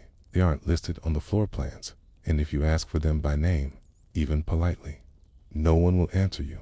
But those who've worked behind the Vatican's sealed doors long enough, they know. They nod quietly to one another. They refer to it only when necessary. And when they do, they don't call it by anything dramatic, just the room. It's not because it's forbidden, but because it doesn't need to be mentioned at all. You'd never notice it walking the polished marble floors of the Apostolic Palace. You'd never find it from the maps that show the layout of the archive beneath St. Peter's Basilica. And if you visited the Vatican Library across the courtyard, with its gilded ceilings and silent reading rooms, you'd find plenty of whispers about rare manuscripts. But no one would speak of this room, because the room isn't in any of those buildings. It's deeper, older, and strangely smaller than you'd imagine. The entrance is almost ordinary. A side stairwell in a disused service corridor behind a thick wooden door that creaks despite centuries of oiling. Beyond it, stone steps worn uneven by time descend into a lower level damp, cold, and unusually silent. The walls change, from painted plaster to carved tuff, a volcanic rock that once formed the foundation of ancient Roman buildings. This part of the complex predates even the Christianization of the empire. It may have been a storage space or a tomb. No one's entirely sure. There is a single wooden door at the bottom of the stairwell, heavy, without a handle. Only a keyhole surrounded by iron. The key, one of only 3, was last seen by a former archivist in 1983, who described it in his unpublished memoirs as longer than my hand and colder than the room it guarded. He was not being poetic. The air behind that door is said to be always cool, even in August, and inside, not gold, not bones, not heretical documents or scrolls of prophecy. No, inside is a single room, no larger than a chapel, stone-walled, low ceiling.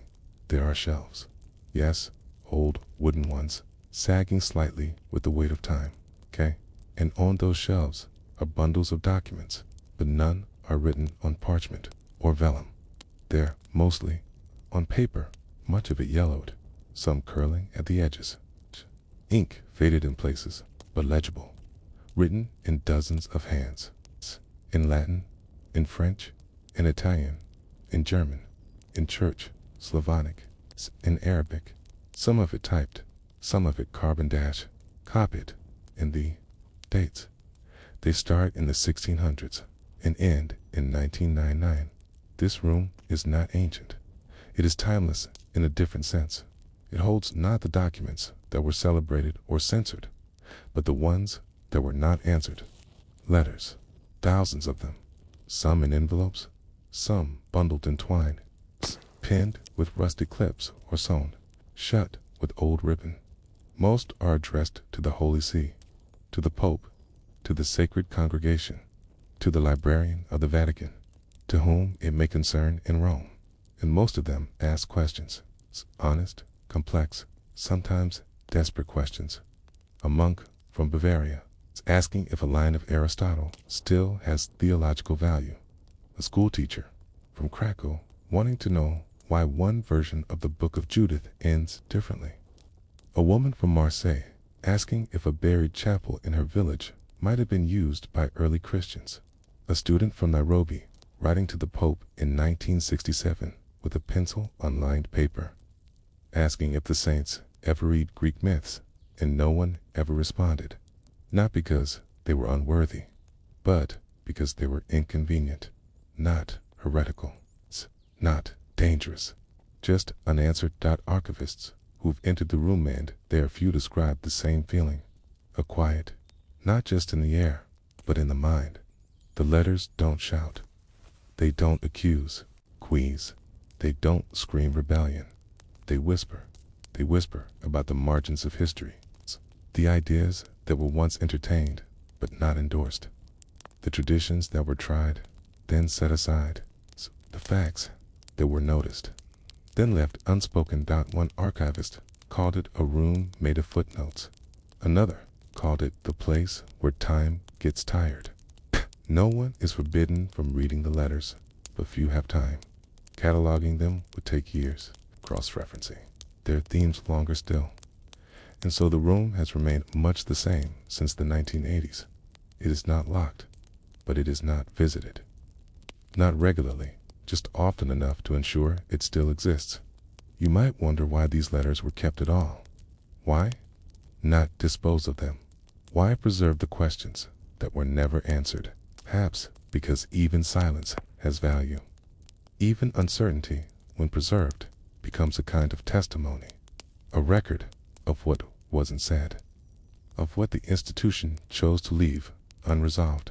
This, too, is history, and in the Vatican, where every word has consequence, silence speaks volumes. One box, placed slightly apart from the others, bears a faint label in Latin, expectantibus responsum, to those awaiting a reply inside are 23 letters, all written between 1932 and 1939, all from different countries, all asking the same question, different forms. It's not clear what that question is, because the content of most of them is redacted. Some pages are missing, others are blank, save for addresses. But archivists believe they relate to a conference held in Munich in 1934, an academic gathering that discussed the ethical implications of emerging authoritarian ideologies. Some of the letters appear to have warned the Vatican. Some may have asked for guidance. None were answered. The folder remains unopened. It has no archival reference number. It sits alone, waiting. The final mystery of the room is perhaps the smallest. On the far wall is a framed piece of parchment, not hung like art, but pinned like a note. It is unsigned. The handwriting is delicate, uncertain. It reads, "When the truth became too wide for words, we made a room to hold its silence." No date, explanation, just a sentence, fading softly in the half-dash light. So what is behind the Vatican secret? Doors, not treasure, not scandal, but memory. UNSORTED. Unread, unresolved. A memory of all the things the church once heard, but did not say. And perhaps, in that silence, there is still a question waiting. Not a question about power or prophecy, but about us, about what we choose to preserve, and what we let slip quietly into the archive of our own forgetting.